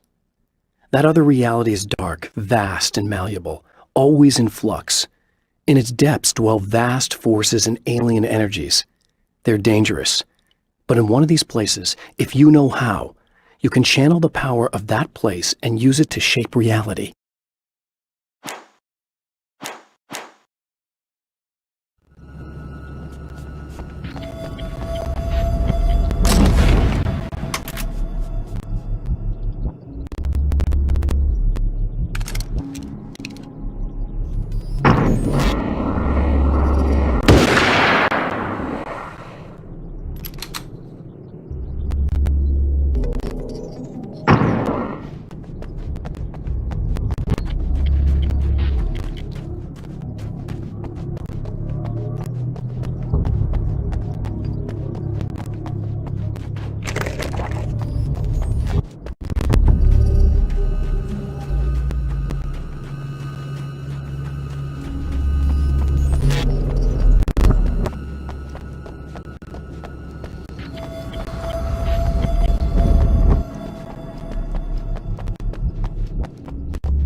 The Taken may well be the tool the darkness favors over any other. At some point, they used to be human, but whatever humanity they once had is long gone. Now they're just shells covered and filled by darkness. The Taken Mr. throws at me are more grotesque and varied than the ones I first encountered in Bright Falls. But I know how to deal with them. I'd be lying if I said they don't frighten me. But I've survived worse. I can't let them stop me.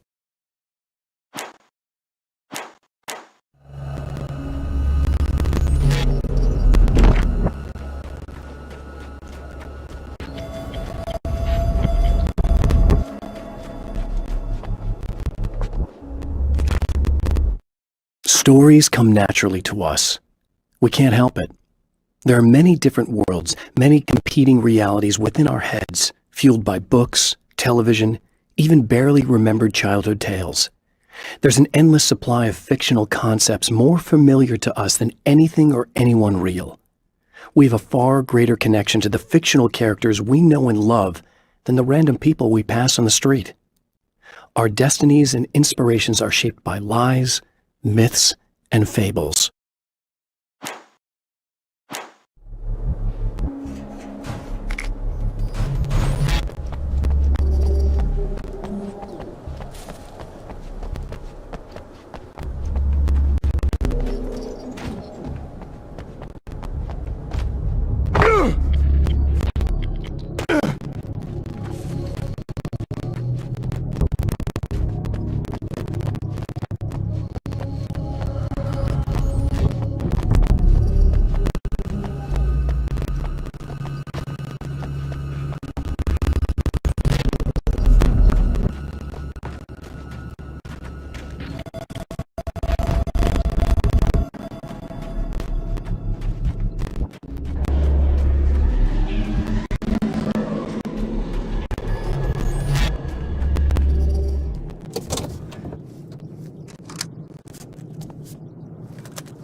The darkness rose from the depths of Cauldron Lake and took Alice.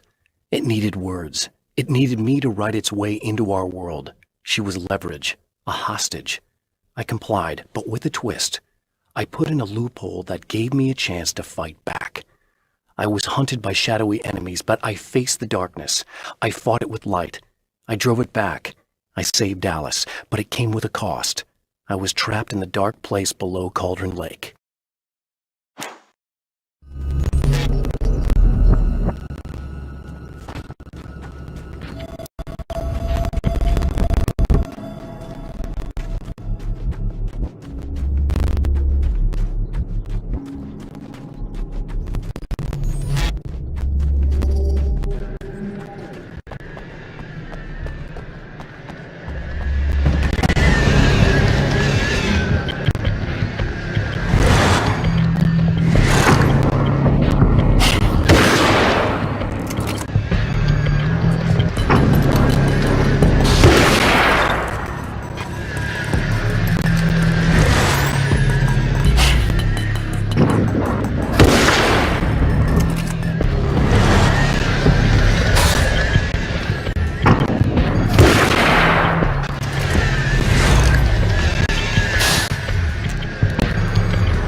I know what you're thinking.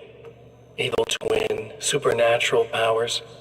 But most of the time, I just like to keep things basic. I want you to understand that.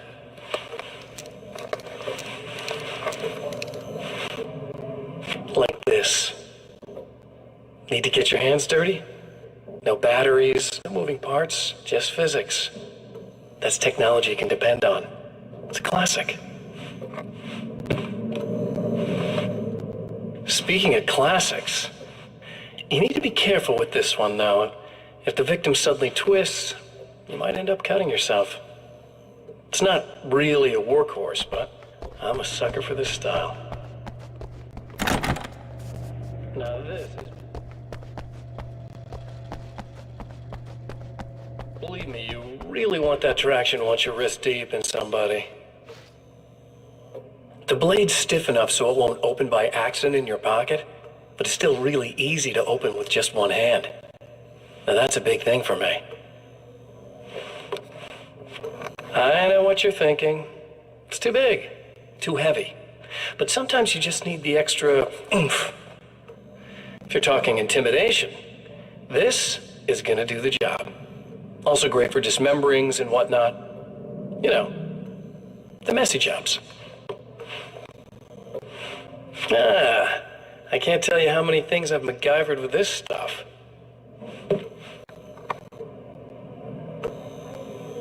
Okay, now, guns. Not a big fan. I mean, how are you supposed to really connect with somebody with a bullet? I want you to understand that.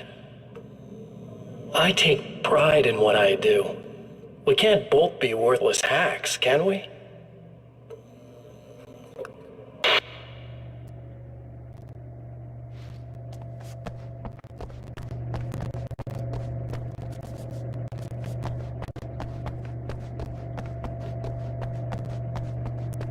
You'll have to forgive me, but this feels very strange.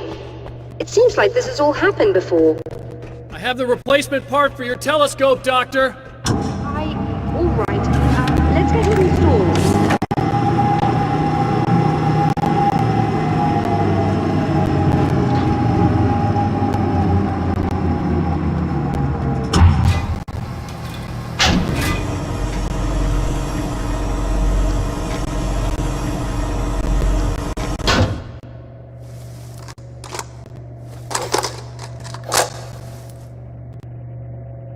I think we can give this a go, although I have this strange feeling that something will Don't go start wrong. it up yet.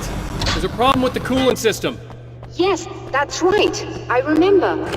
All right, let me think. If they're sabotaging it, they'll be at the primary coolant pipe outside. If we can secure it, we should be ready to pick up the signal. That is why you're here, isn't it? Yes, it is. I'll take care of it. Before you go, if you have the time, I'd appreciate if you came up here and explained a few things. All of this is very strange to me.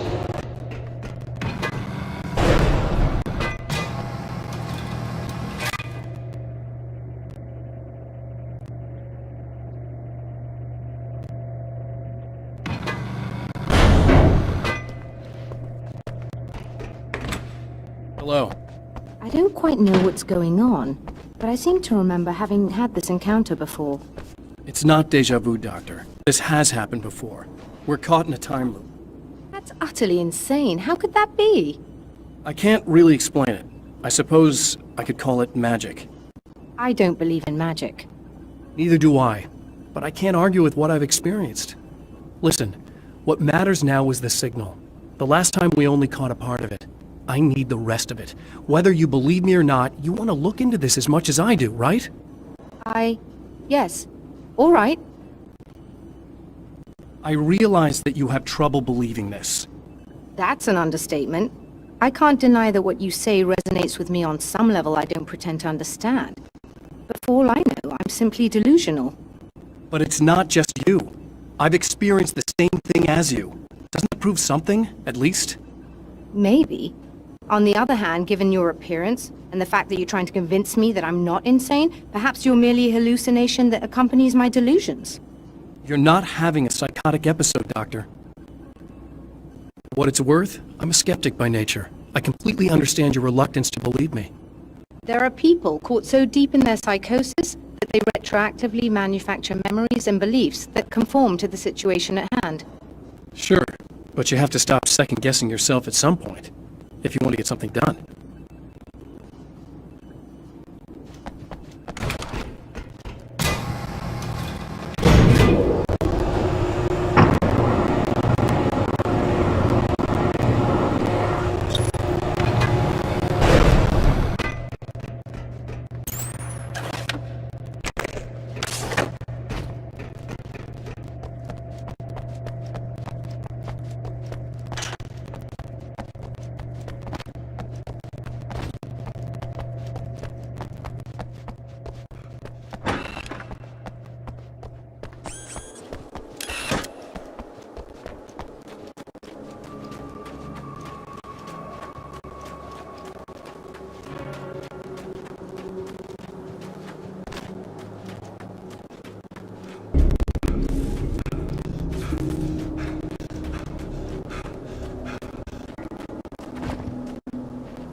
These beings hate the light, am I correct? You should be able to turn on the lights and secure the area that way. I think we're good to go. All right. I'll start looking for the signal. Please, head back.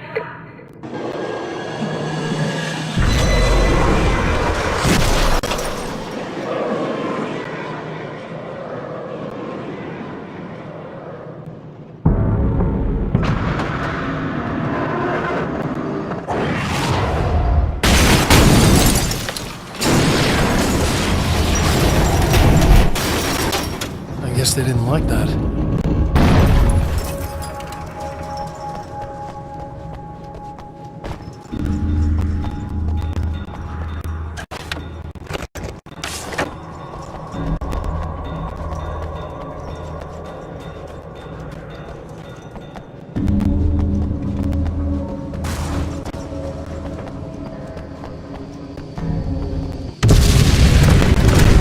Mountain's trying to kill me.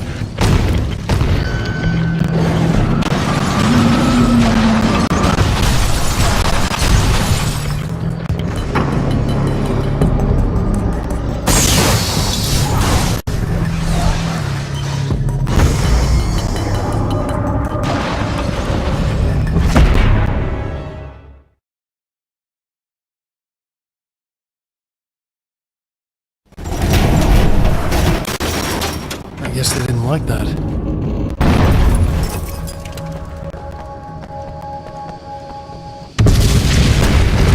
That mountain's trying to kill me.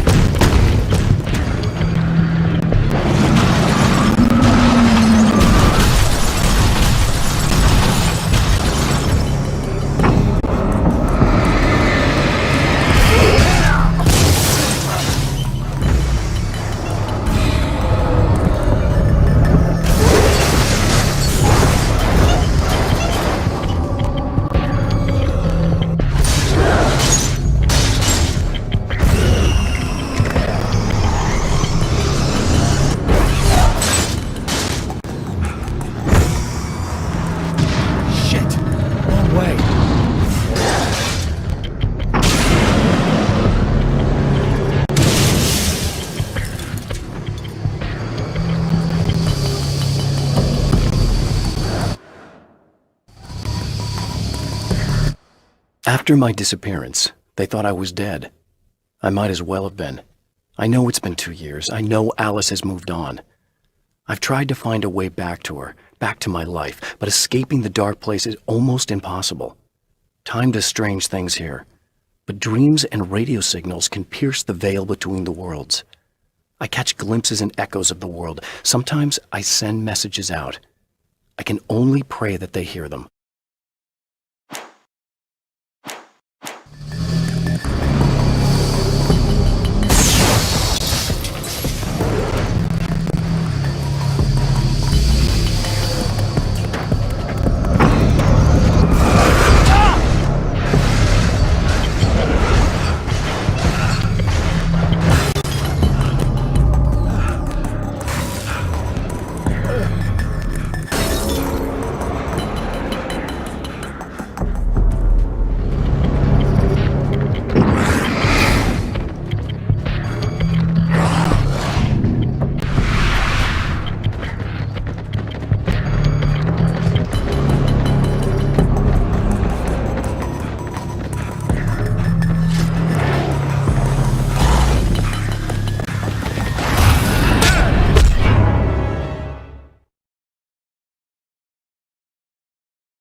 I guess they didn't like that.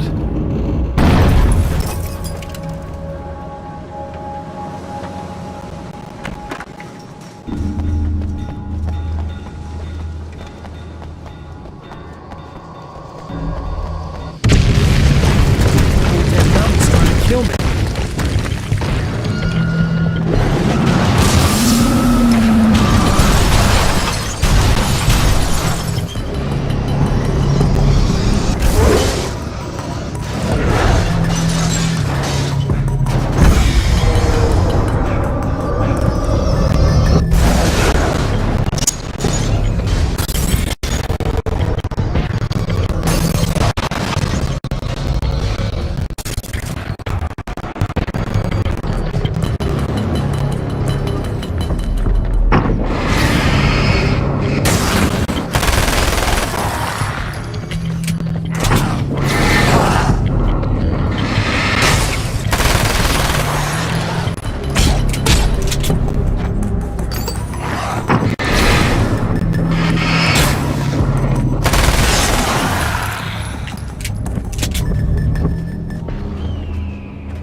please, come up here.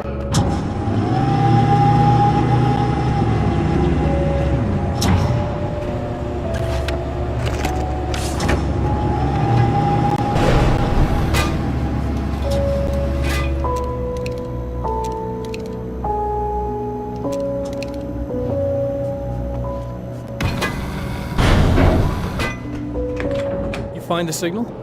Yes, I don't think it's quite the same thing we had, the last time. Still, we're definitely picking it up.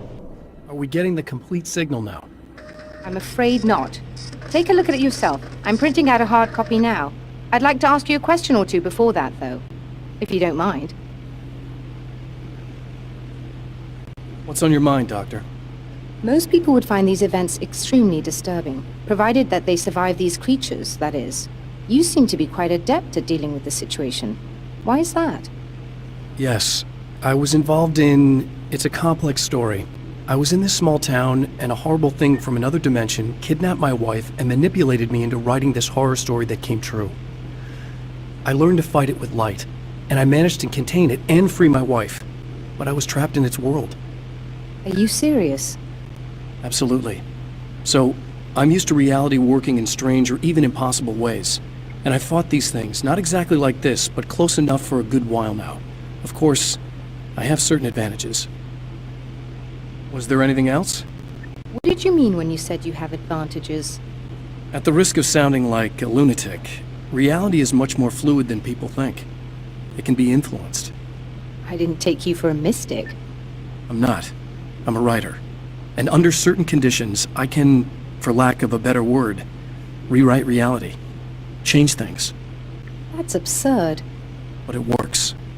Assuming I believe this, why don't you simply, I don't know, write yourself some superpowers? It's not quite that simple. You need to follow certain laws of drama, I suppose. You need to think about consistency and symbolism. Often what you write isn't anywhere near as important as what you imply. There are things out there that will take advantage of your mistakes. You really believe in this?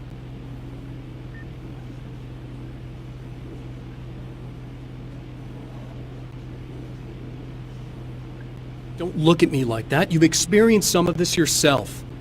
I will gladly admit that something exceedingly strange is going on. But this idea that you're somehow altering reality with your writing is ridiculous. You're essentially saying you're controlling my actions. Leaving aside the rational arguments against this, what gives you the right? Well, it's more like having a destiny. A path you're on. You're not aware of it, but there it is. If somebody changes it, what difference does it make? It's what every writer does. If you write something that affects one of the characters, they don't really know about that. I'm not a character. Are you saying that it's all right to take advantage of someone if they aren't aware of it? Look, all I meant was that if you're genuinely making all your own decisions, and those decisions lead to whatever destiny you have, what practical difference does it make? I suppose that depends on whether our destinies are determined by things like physics and probabilities, or natural reality, which is presumably neutral and impartial, or by some kind of an intelligence. If it's the latter, that intelligence makes choices based on some criteria. If we suffer as a result of those choices, there's a moral and ethical element involved, regardless of whether we're aware of its manipulations. Wouldn't you agree? You're taking this very well. I thought you'd be hangry. I suppose I would be if I thought you could actually do this.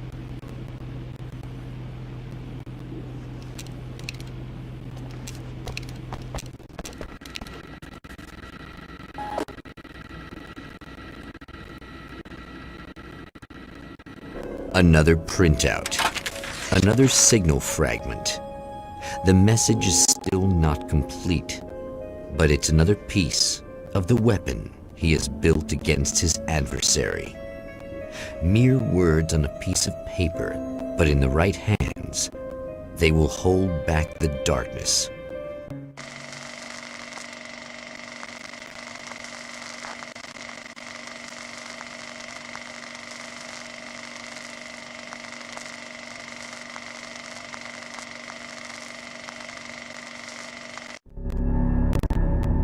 The last time the man came to the drive-in, it did not end well.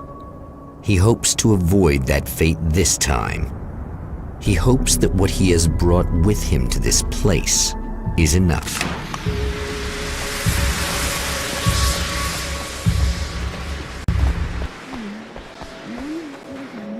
Ugh. Serena's probably out of her mind again, but I'm gonna need that key so I can get the power back on.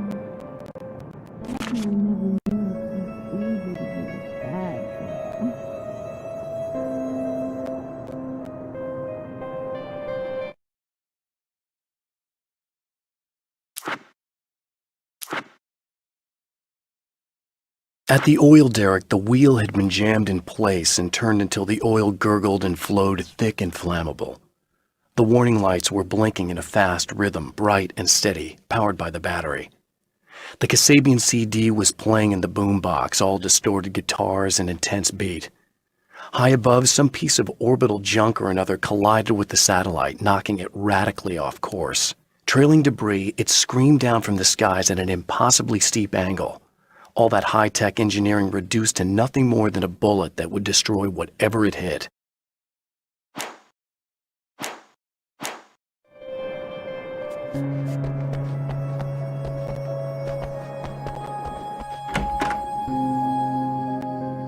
You again?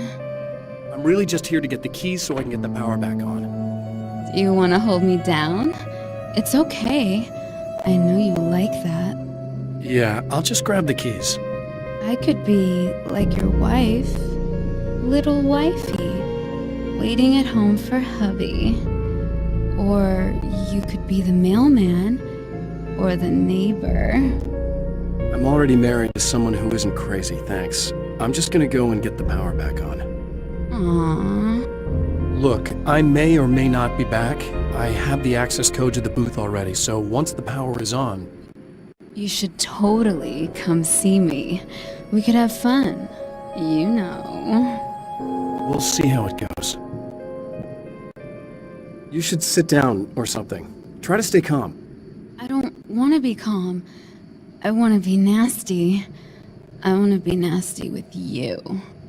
Yeah, okay. You could do anything you want. You can use my... Let's not even go there.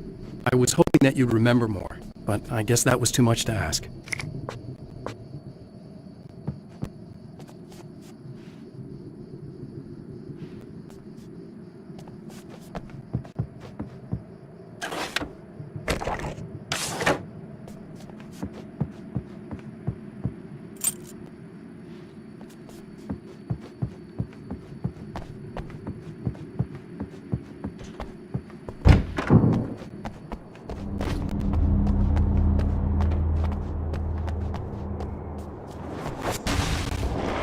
Getting it yet, genius?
I want to talk about Alice. Just look at her. She's really beautiful, isn't she? Your wife. Well, our wife, really. Just my wife soon. Don't worry. I'm not gonna treat her like the others. She's special. If I wanted her dead, she would be. I've been around for a while now. So talented. You haven't seen her new work, of course. Oh, it takes my breath away. Really, she's that good.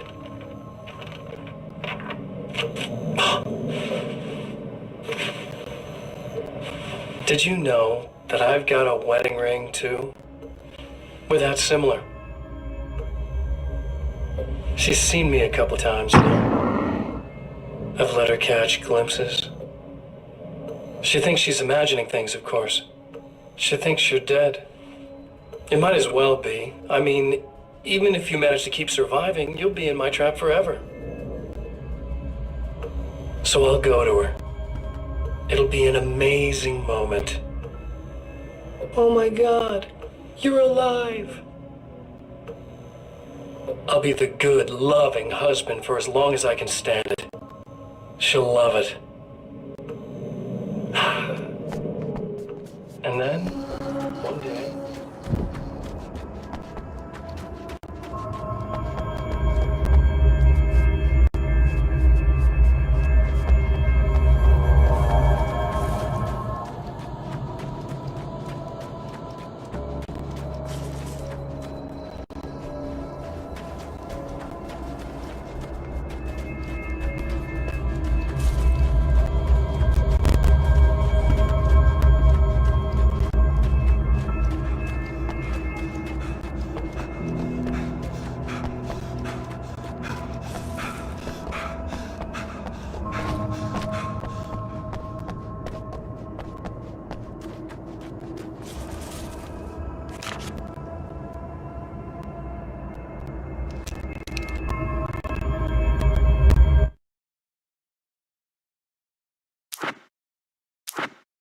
The strands of webbing glistened in the beam of my flashlight, fine, almost ethereal.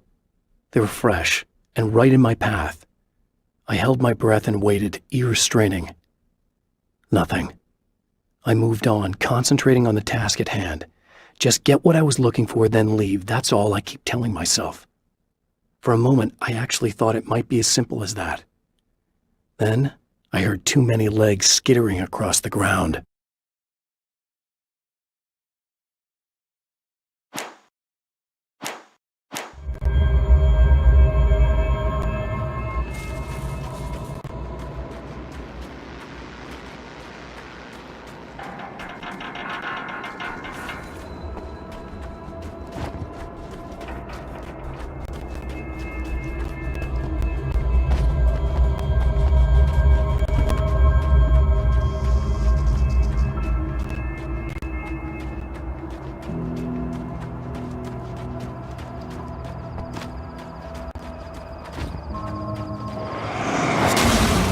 Like a little hamster in a wheel. Go ahead and keep running for all the good it'll do ya.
In Bright Falls, I was constantly under attack by birds that were more shadow than flesh and feathers. But this is an evolution.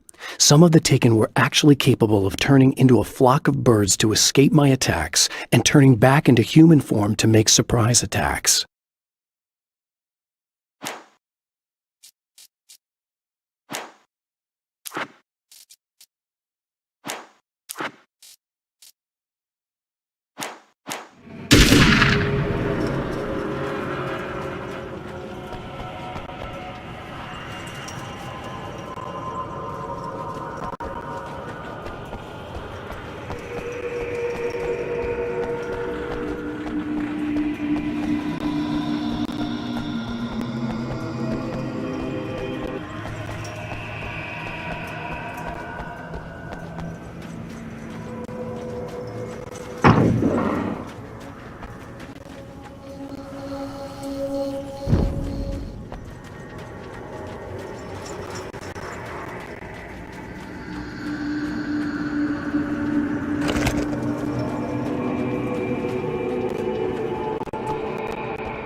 It's obvious that for all his power, Mr.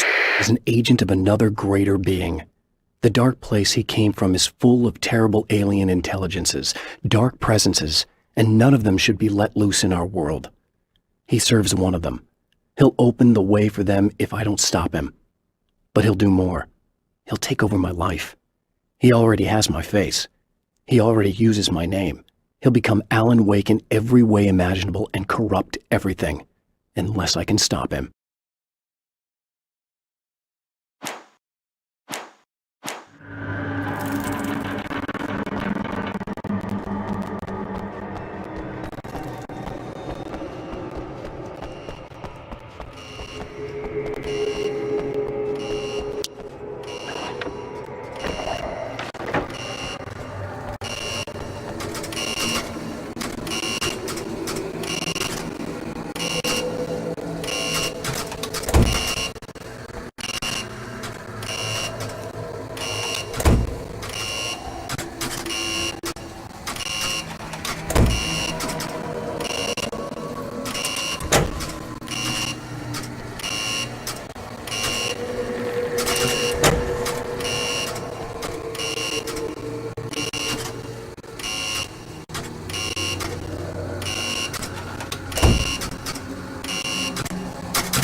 You die, you lose. If you quit, you lose. If you make it to the end of the loop, you still lose.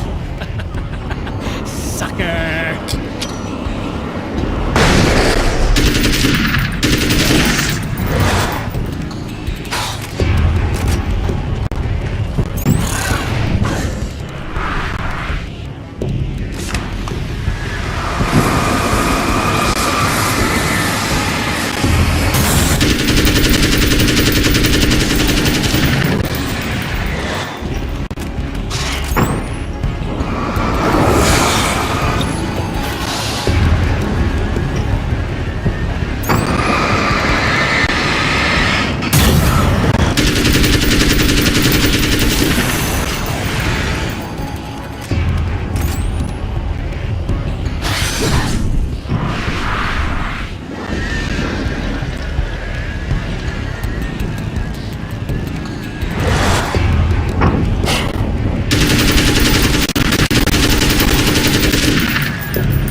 I have created the weapon that can put an end to this. A blueprint to a new reality.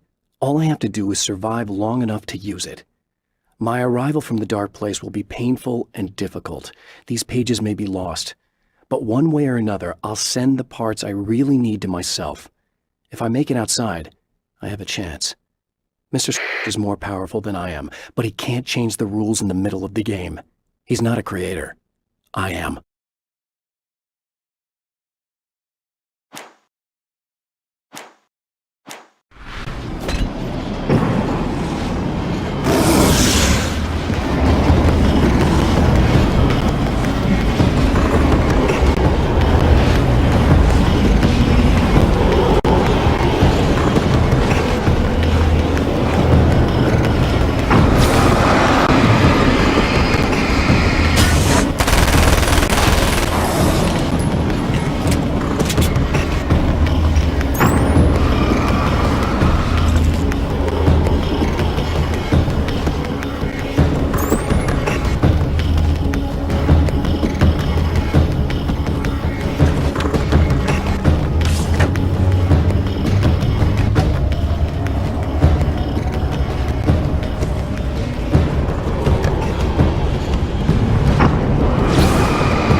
The trap Mr. is set for me is as simple as it is impossible. Whenever I reach him, he sends me back to the beginning of the maze. It's a loop in time. I go through it only to end up where I started. There's a brutal genius to it. If I die, it's over for me. If I survive, I end up where I started. Sooner or later, the odds will catch up with me. And in the meantime, he gets to toy with me. But that's why I have a chance. He's caught in this pattern just as much as I am. I know where he'll be, and I'm prepared.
The champion of light knows that the time itself is about to end.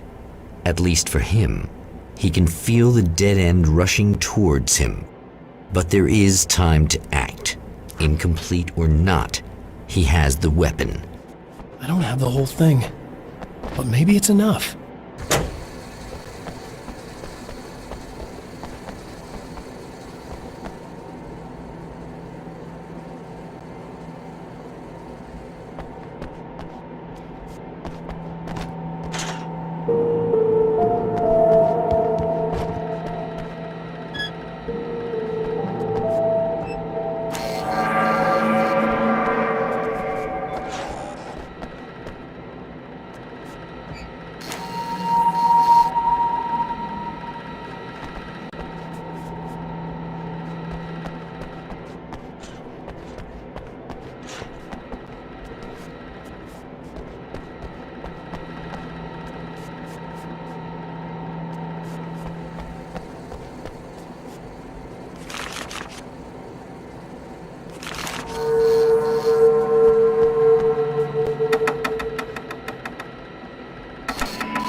Cute, aren't you? What are you up to?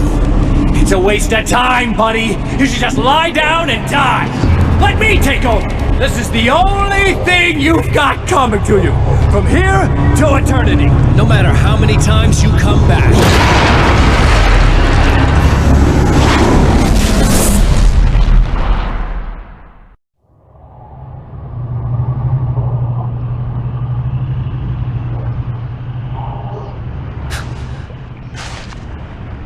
Time folds back on itself.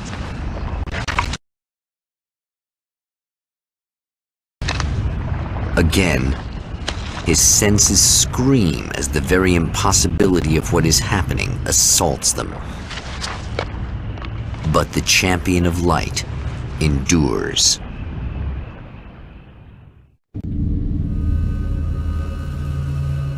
Each time he gets a little closer. Each time, another detail falls into place. Now, the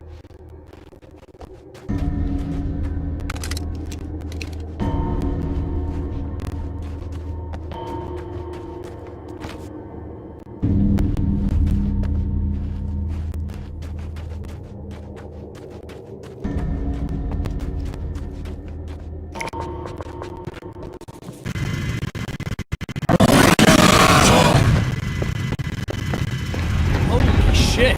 What are you, the King Hillbilly?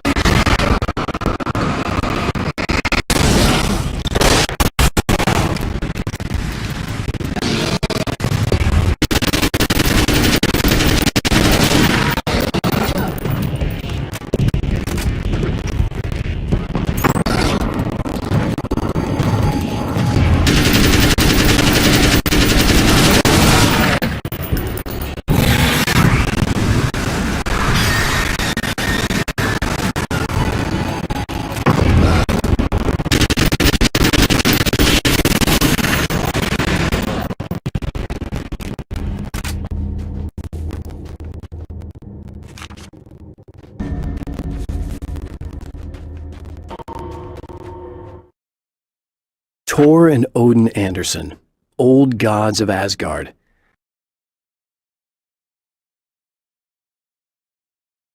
I still don't quite know what to make of them. I know they used to be rock stars who modeled their stage personas after Norse gods. I know they're old. I know that in their day they fought the darkness as I do. I know they're demented and insane, ravaged by age and self-abuse. But there's something in them. Something powerful that took hold when they were touched by the powers beyond. A thing that goes far beyond just stage names. Something godlike.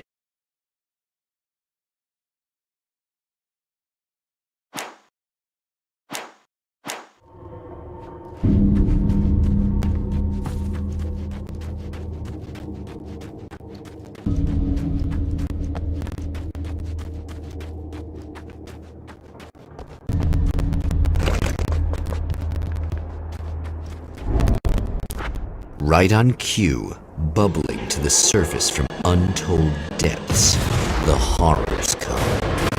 The emerging monsters do not expect the warm reception that has already been prepared for them.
Stop. Saving Emma.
Getting the Andersons into the recording studio was a struggle and a half. But once they actually picked up the instruments, something happened. They were two old men, and they weren't. They were doddering bags of bone, and they were barely contained power. And there was music. Barry rubbed his hands together. He knew how to pick a winner. Now all they needed was some direction on how to make things a little more modern. Barry had never produced a thing in his life, but he knew what he liked. He knew Balance Slays the Demon was going to be a hit.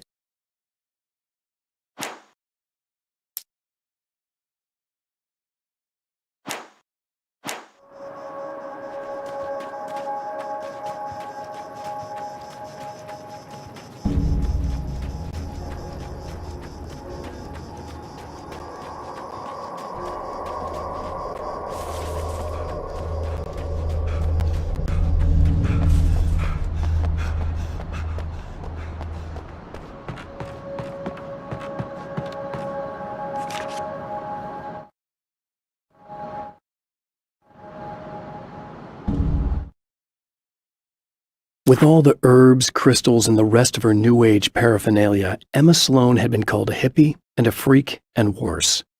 It was that small-town mentality.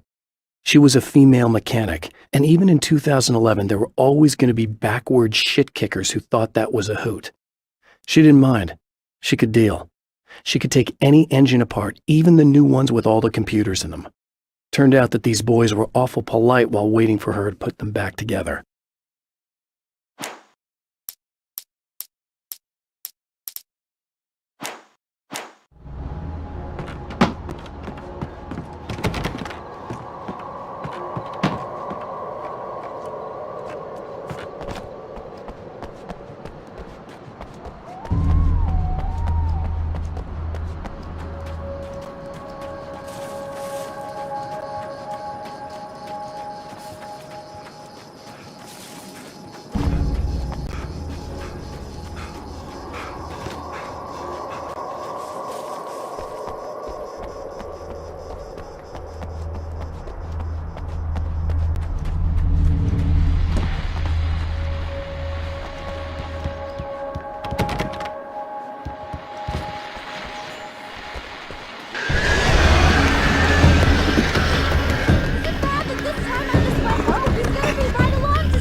As I show up, I guess.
I show up, I guess.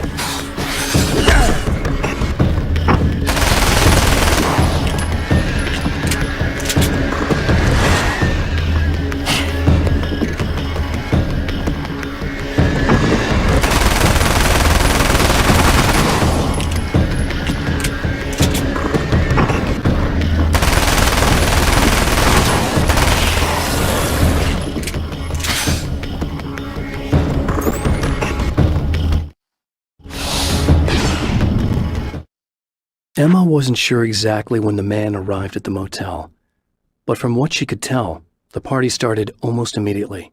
It was infectious, spreading from one room to another. He was mercurial, almost as if he was flickering through the scene, telling a joke here, throwing an insult there, oozing sex and violence and excitement. She had never seen someone like this before. He looked at her and smiled, and she felt her heart flutter a little. She knew he was the kind of man mothers warn their daughters about, but she told herself it didn't matter.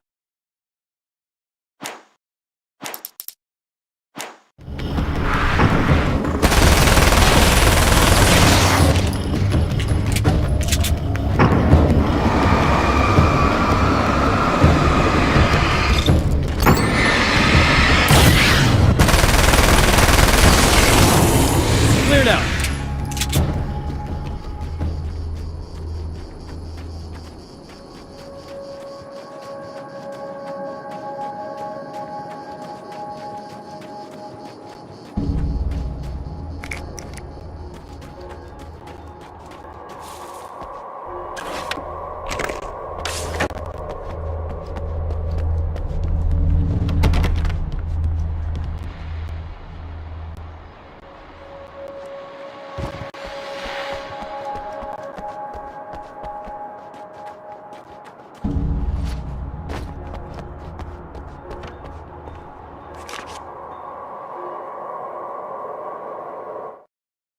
I have seen the darkness twist flesh into new shapes before, but encountering these giants is an extremely disturbing experience.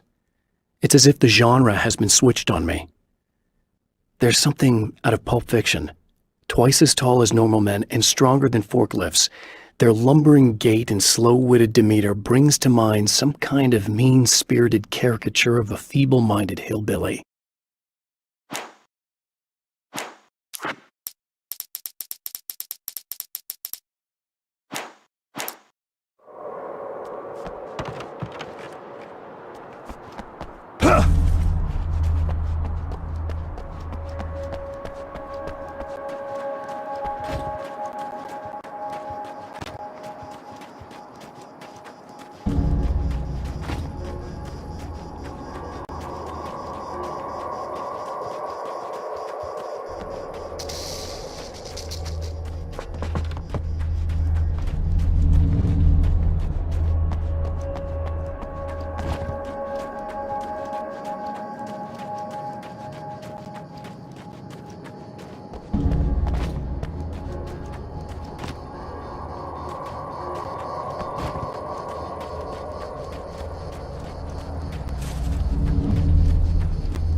Not as long as I show up, I guess.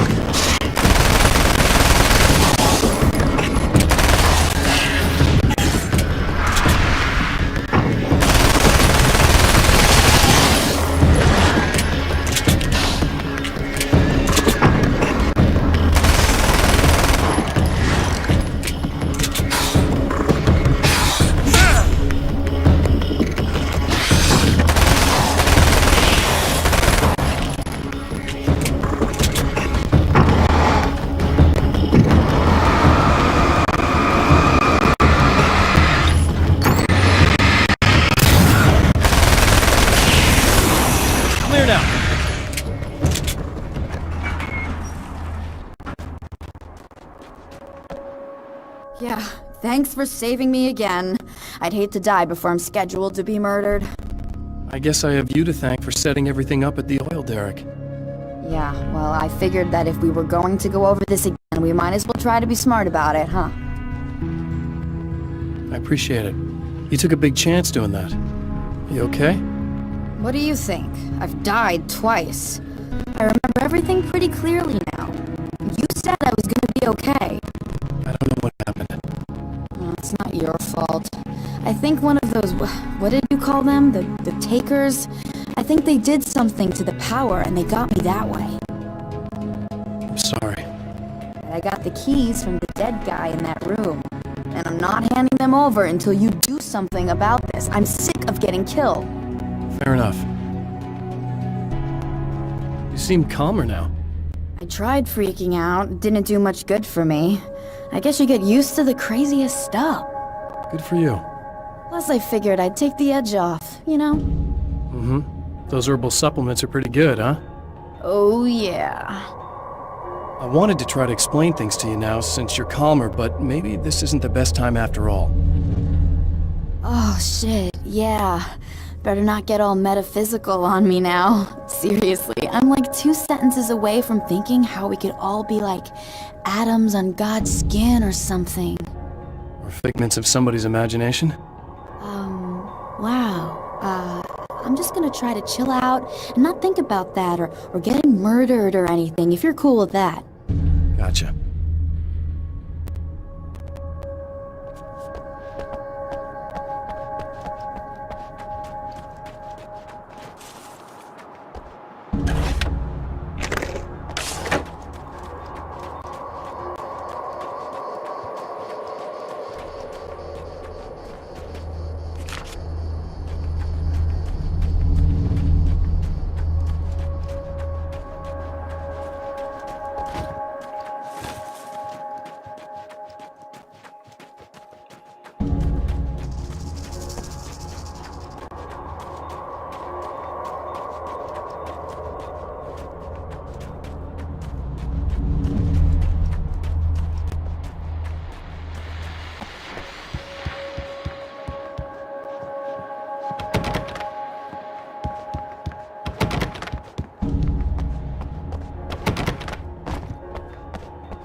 So I've been thinking about Barry.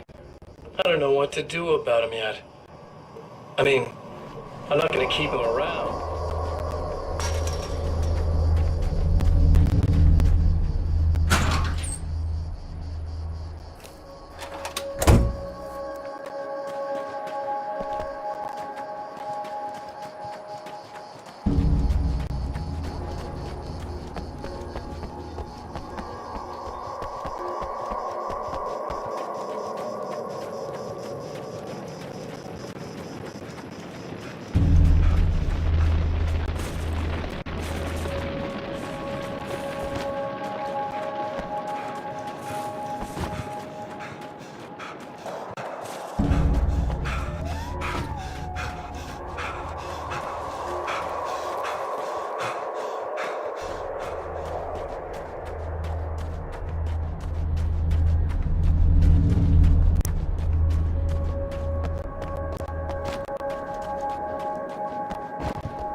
I really don't think they can get to the power now.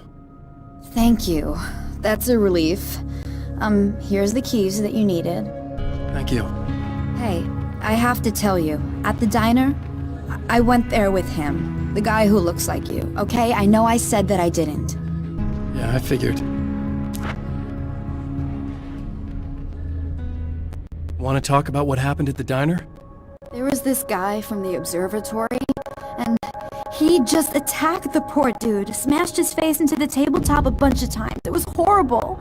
I didn't know that he was gonna do that. I swear. And I just ran. I just left him there. I didn't even try to help. There was nothing you could have done. It's not your fault. Well, he's dead in that motel room now, so excuse me if I feel pretty shitty about it anyway.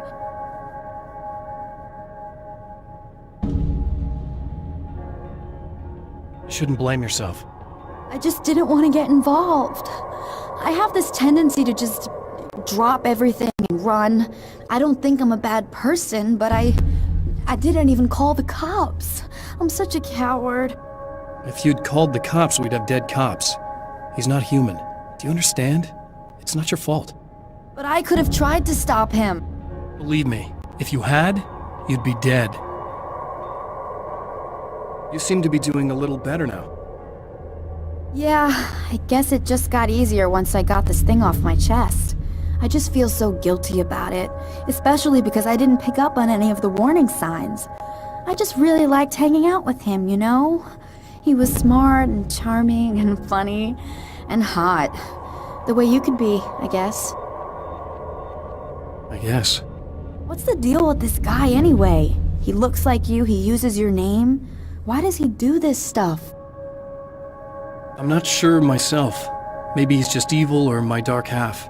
He does a lot of the stuff I'm trying really hard to get away from. Things that just messed up my life. I guess all those murders don't help either. Yeah, I could do without the murders and the end of the world.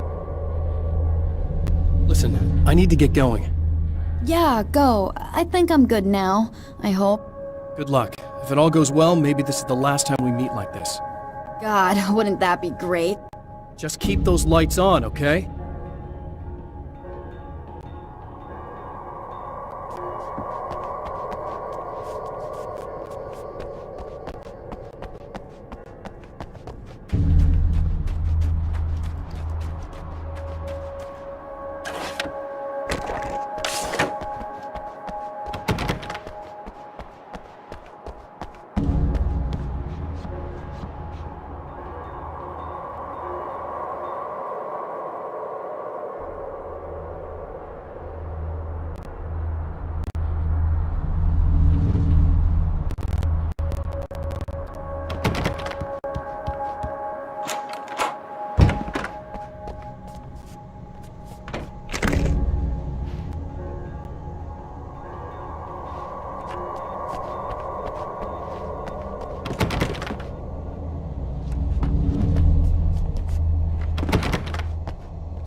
The fate of countless individuals hangs in the balance, threatened by the machinations of the Herald of Darkness. And yet, for a moment, the champion of light breathes a little easier. He has saved one life. For this moment, it is enough. And soon, perhaps, he can put an end to this.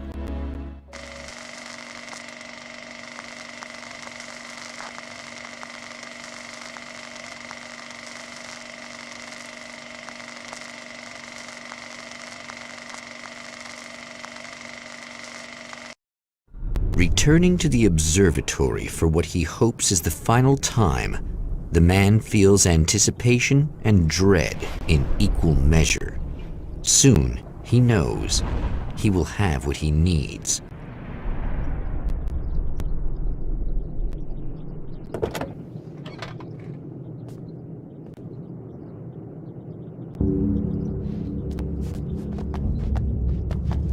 Hello, I was expecting you. I've already taken care of the imaging array, but you should still look into securing the primary coolant flow. With some luck, you may be able to light the area before these things even show up. Thanks for tuning in for the second part of our interview with Serena Valdivia and award-winning photographer Alice Wade. Now, Alice, we were talking about your husband, Alan.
Returning to the observatory for what he hopes is the final time, the man feels anticipation and dread in equal measure. Soon, he knows he will have what he needs.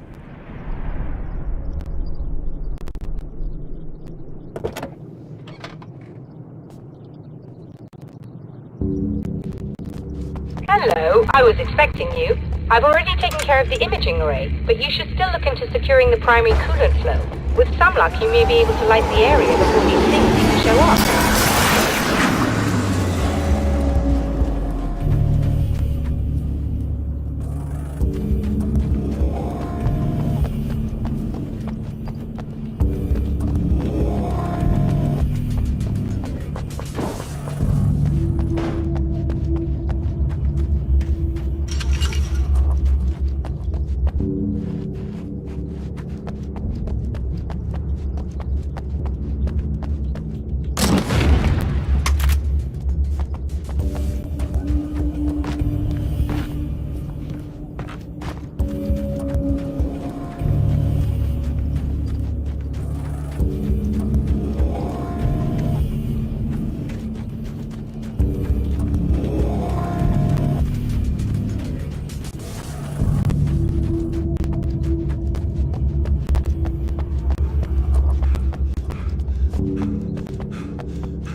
The man before Dr. Meadows was handsome and slick. He moved with lazy confidence and didn't bother to pretend that he wasn't staring at her. She didn't mind, at first. Then the man flicked open the knife and shoved her out of the control room so she wouldn't hear the signal, whatever it was. Outside, she pulled her lab coat closed and thought about running. She didn't. She didn't think she'd get very far. Not from him. She never was entirely sure why he spared her.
This act of creation is exhilarating and frightening. Subtext and symbols loom eager to take effect. Causality and consequence become domino chains that stretch into infinity. The more fundamental the change, the more unpredictable the variables become.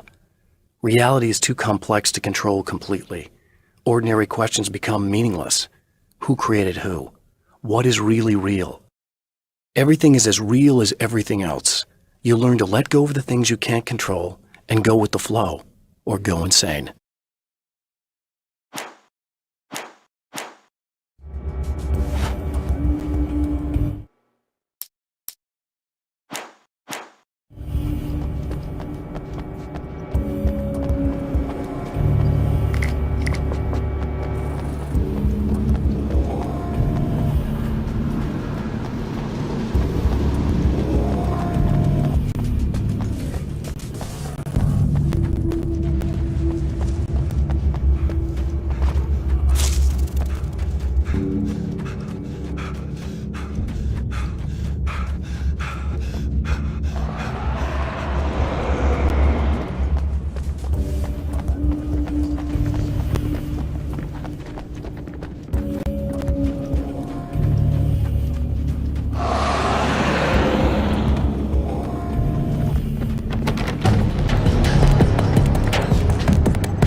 Very good. I believe we're ready to look into the sky. Be right there, Doctor.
on in.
have it.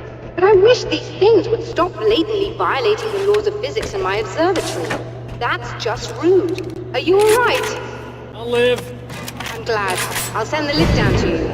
I remember our previous encounters very clearly now, but technically, if this really is a loop in time, we've never met before. I don't know why our awareness persists, but it's bloody fascinating.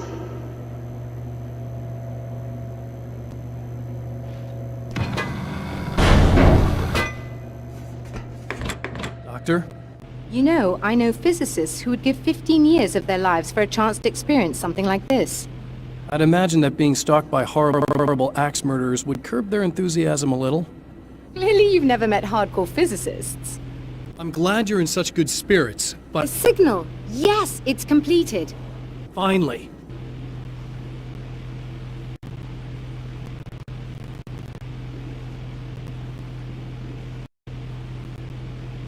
If all goes well, this should be the last time we go through the loop. You know, I just realized that I don't have any memory of what happens after you leave. What does that mean? I don't think it means anything. If everything goes well, you just keep going. I don't show up here like this again, no more bad guys. Things go back to normal. Let's hope you're right. I'd love the opportunity to look into this in more detail. Looks like you've accepted the situation. I'm a pragmatist. If this is a delusion, at least my first psychotic episode is anything but boring. Really, Mr. Wake, at the end of the day, I'm a scientist. I love mysteries. I love not knowing. Whatever else this might be, it's absolutely fascinating. I wonder how far this reaches. Is everybody in the world experiencing this? Who knows?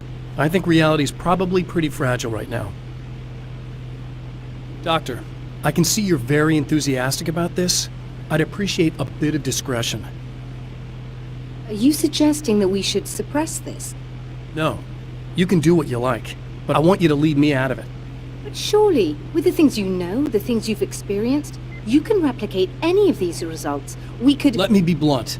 If you drag me into this, I'll deny everything. I'll lie like my life depended on it. And writers are damn good liars. Word of advice.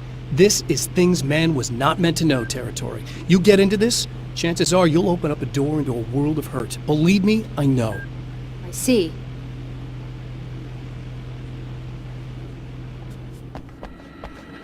In a strange way, he feels at ease. He is armed with his own words, and when the time comes, they will be enough or they will not. For now, he's content to let the currents take him toward the final confrontation.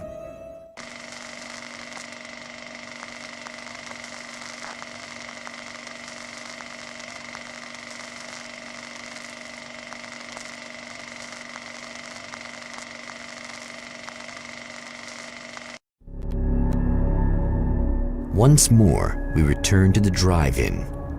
If he's aware of the absurdity of arming oneself with a few sentences and standing against a power that can pierce time itself, he doesn't show it. The man has his share of weaknesses, perhaps more, but cowardice is not among them.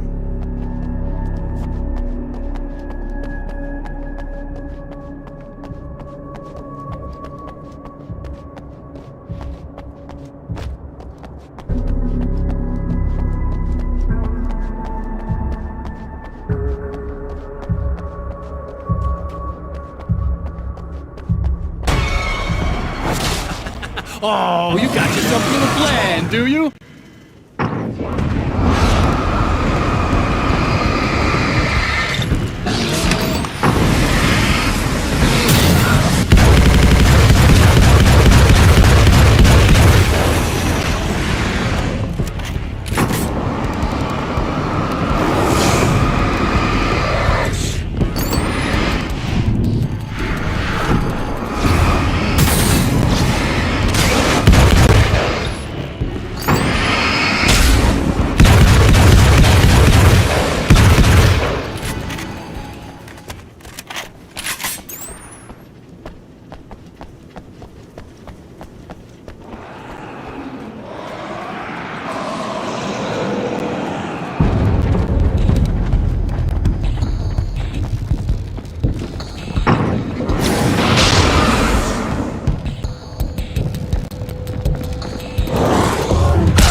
Once more, we return to the drive-in.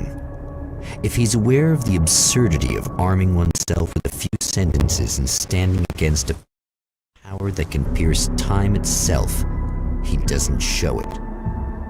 The man has his share of weaknesses, perhaps more, but cowardice is not among them. Oh, you got yourself a little plan, do you?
Once more, we return to the drive-in.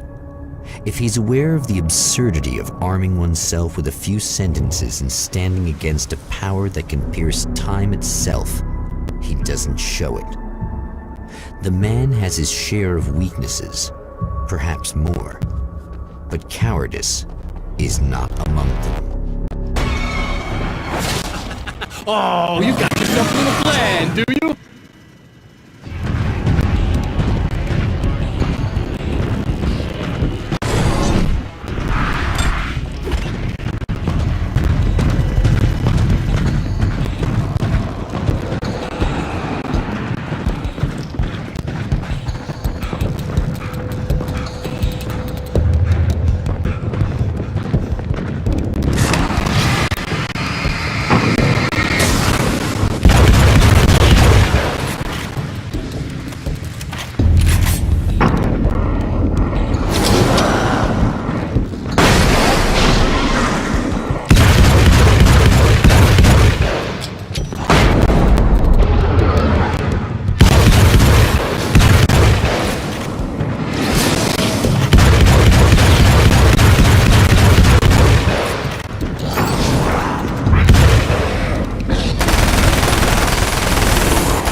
never getting out of this wake, never!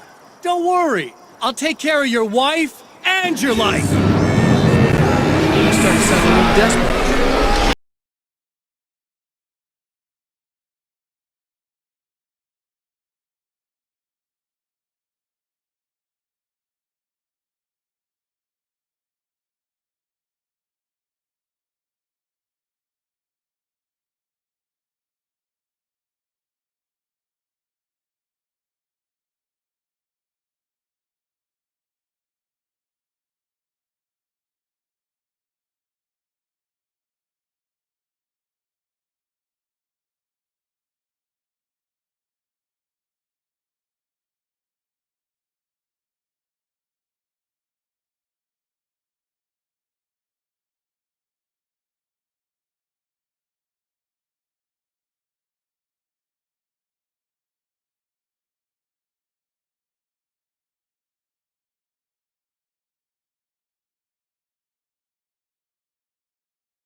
You think you're doing, but I'll send you right back to the beginning.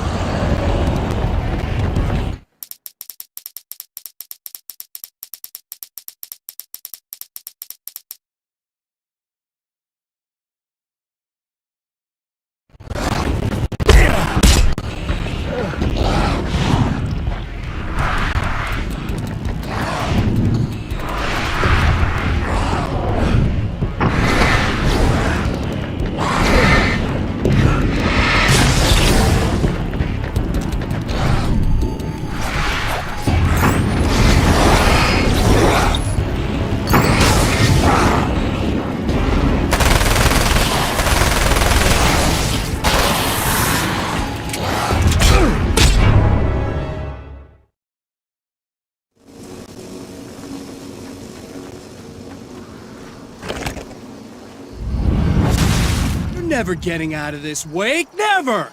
Don't worry, I'll take care of your wife and your life!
think you're doing, but I'll send you right back to the beginning.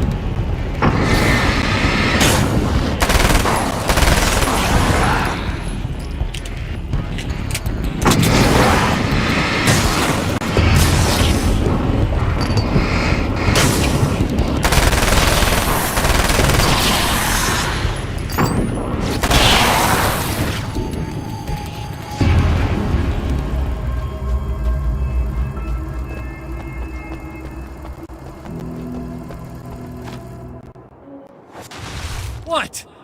You think whatever it is you're gonna do is gonna make a difference? This'll end up just like before!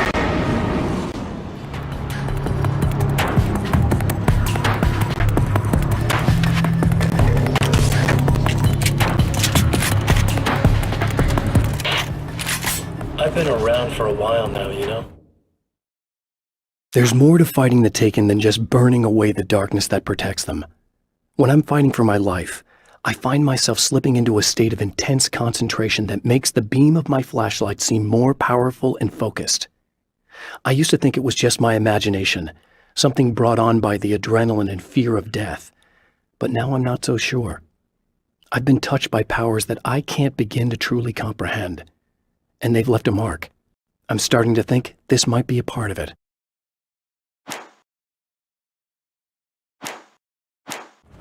Well, you've been indisposed, stuck in the darkness. I've been busy. I operate in the shadows.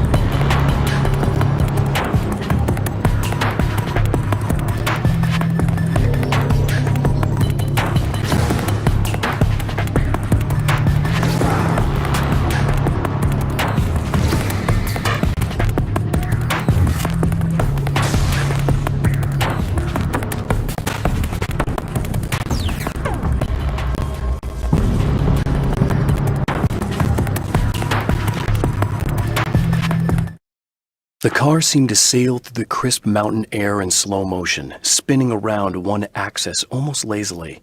The moment was hypnotic. Then it struck the pipeline in a shower of sparks, the impact turning the windshield into a burst of safety glass. As it hit the ground, I snapped out of my reverie. The car was rolling downhill, slowing down as every bump killed momentum but still coming. The fence wouldn't be enough to stop it.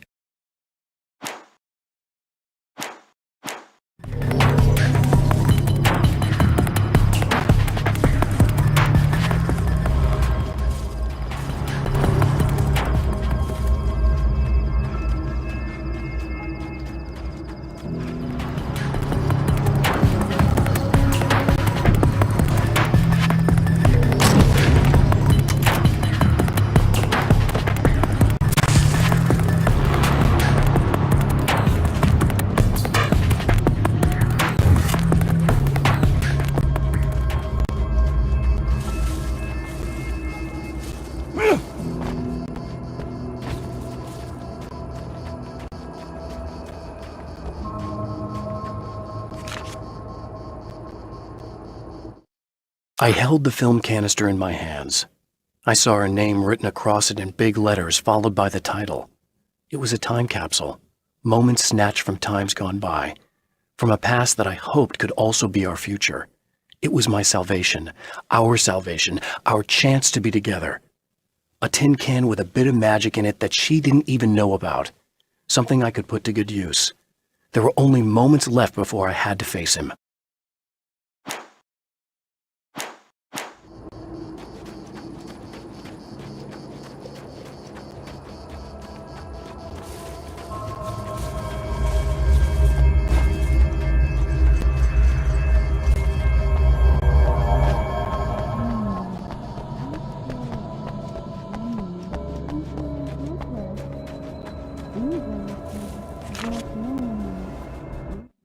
The clothes I wear now I shaped from dreams and memories.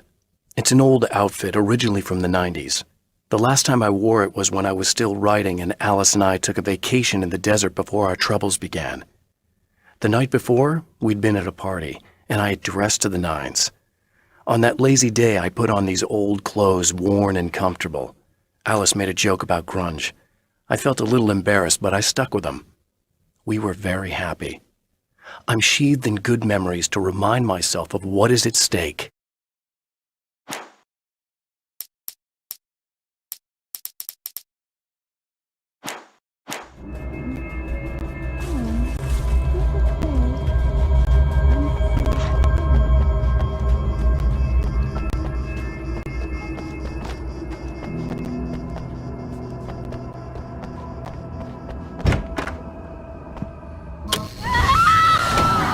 Oh, hey. I'm hoping I can put an end to this now. You'd better. I really don't want that to happen to me again. It's like somebody vomited in my brain, like a sleazy movie that keeps looping in my head. I'll stop this, I swear. You know the part that's really screwed up? If you mess it up, it'll just keep happening forever, right? I don't think I can deal with that. Don't think about that. I don't think of anything but. Hey, afterwards, when all this is done, look me up. This thing, I can probably help you deal with it.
Again, the champion of light enters the final trap.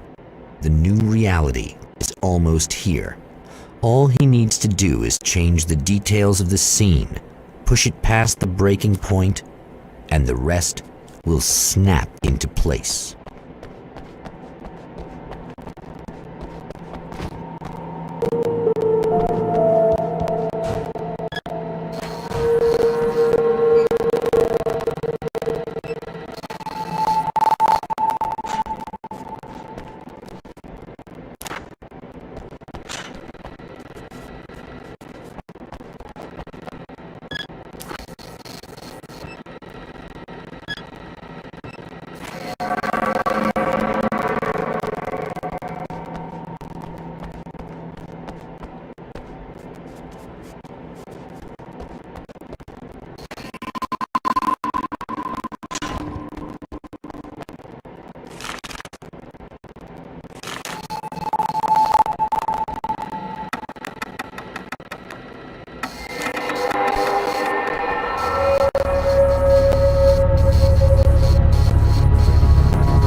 Oh, come on, buddy.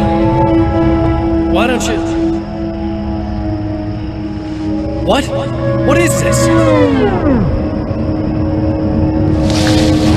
No! No!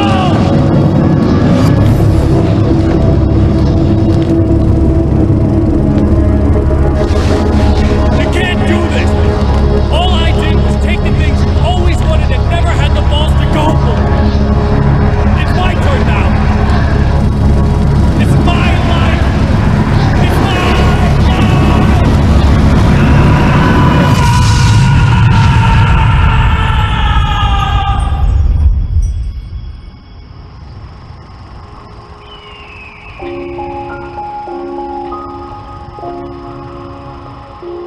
Alan? Is it really you? It's really me. How?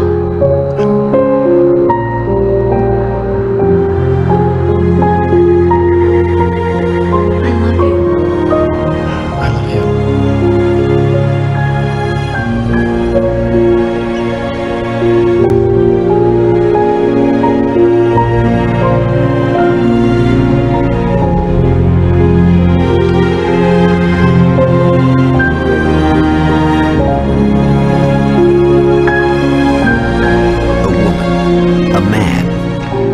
Two lovers, held apart for far too long, enveloped in the light of a glorious dawn. They both feel it.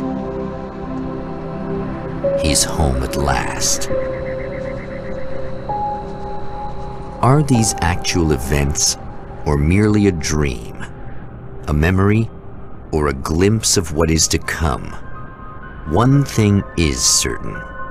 This scene takes place in another time and another place, far, far away from Night Springs.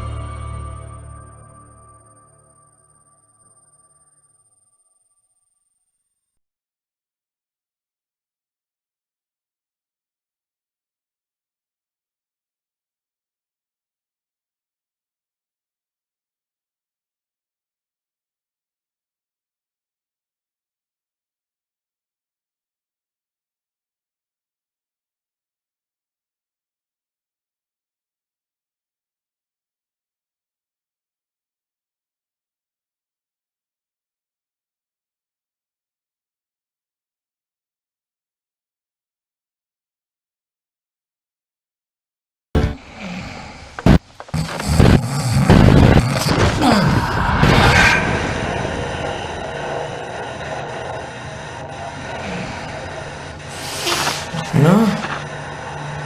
Al?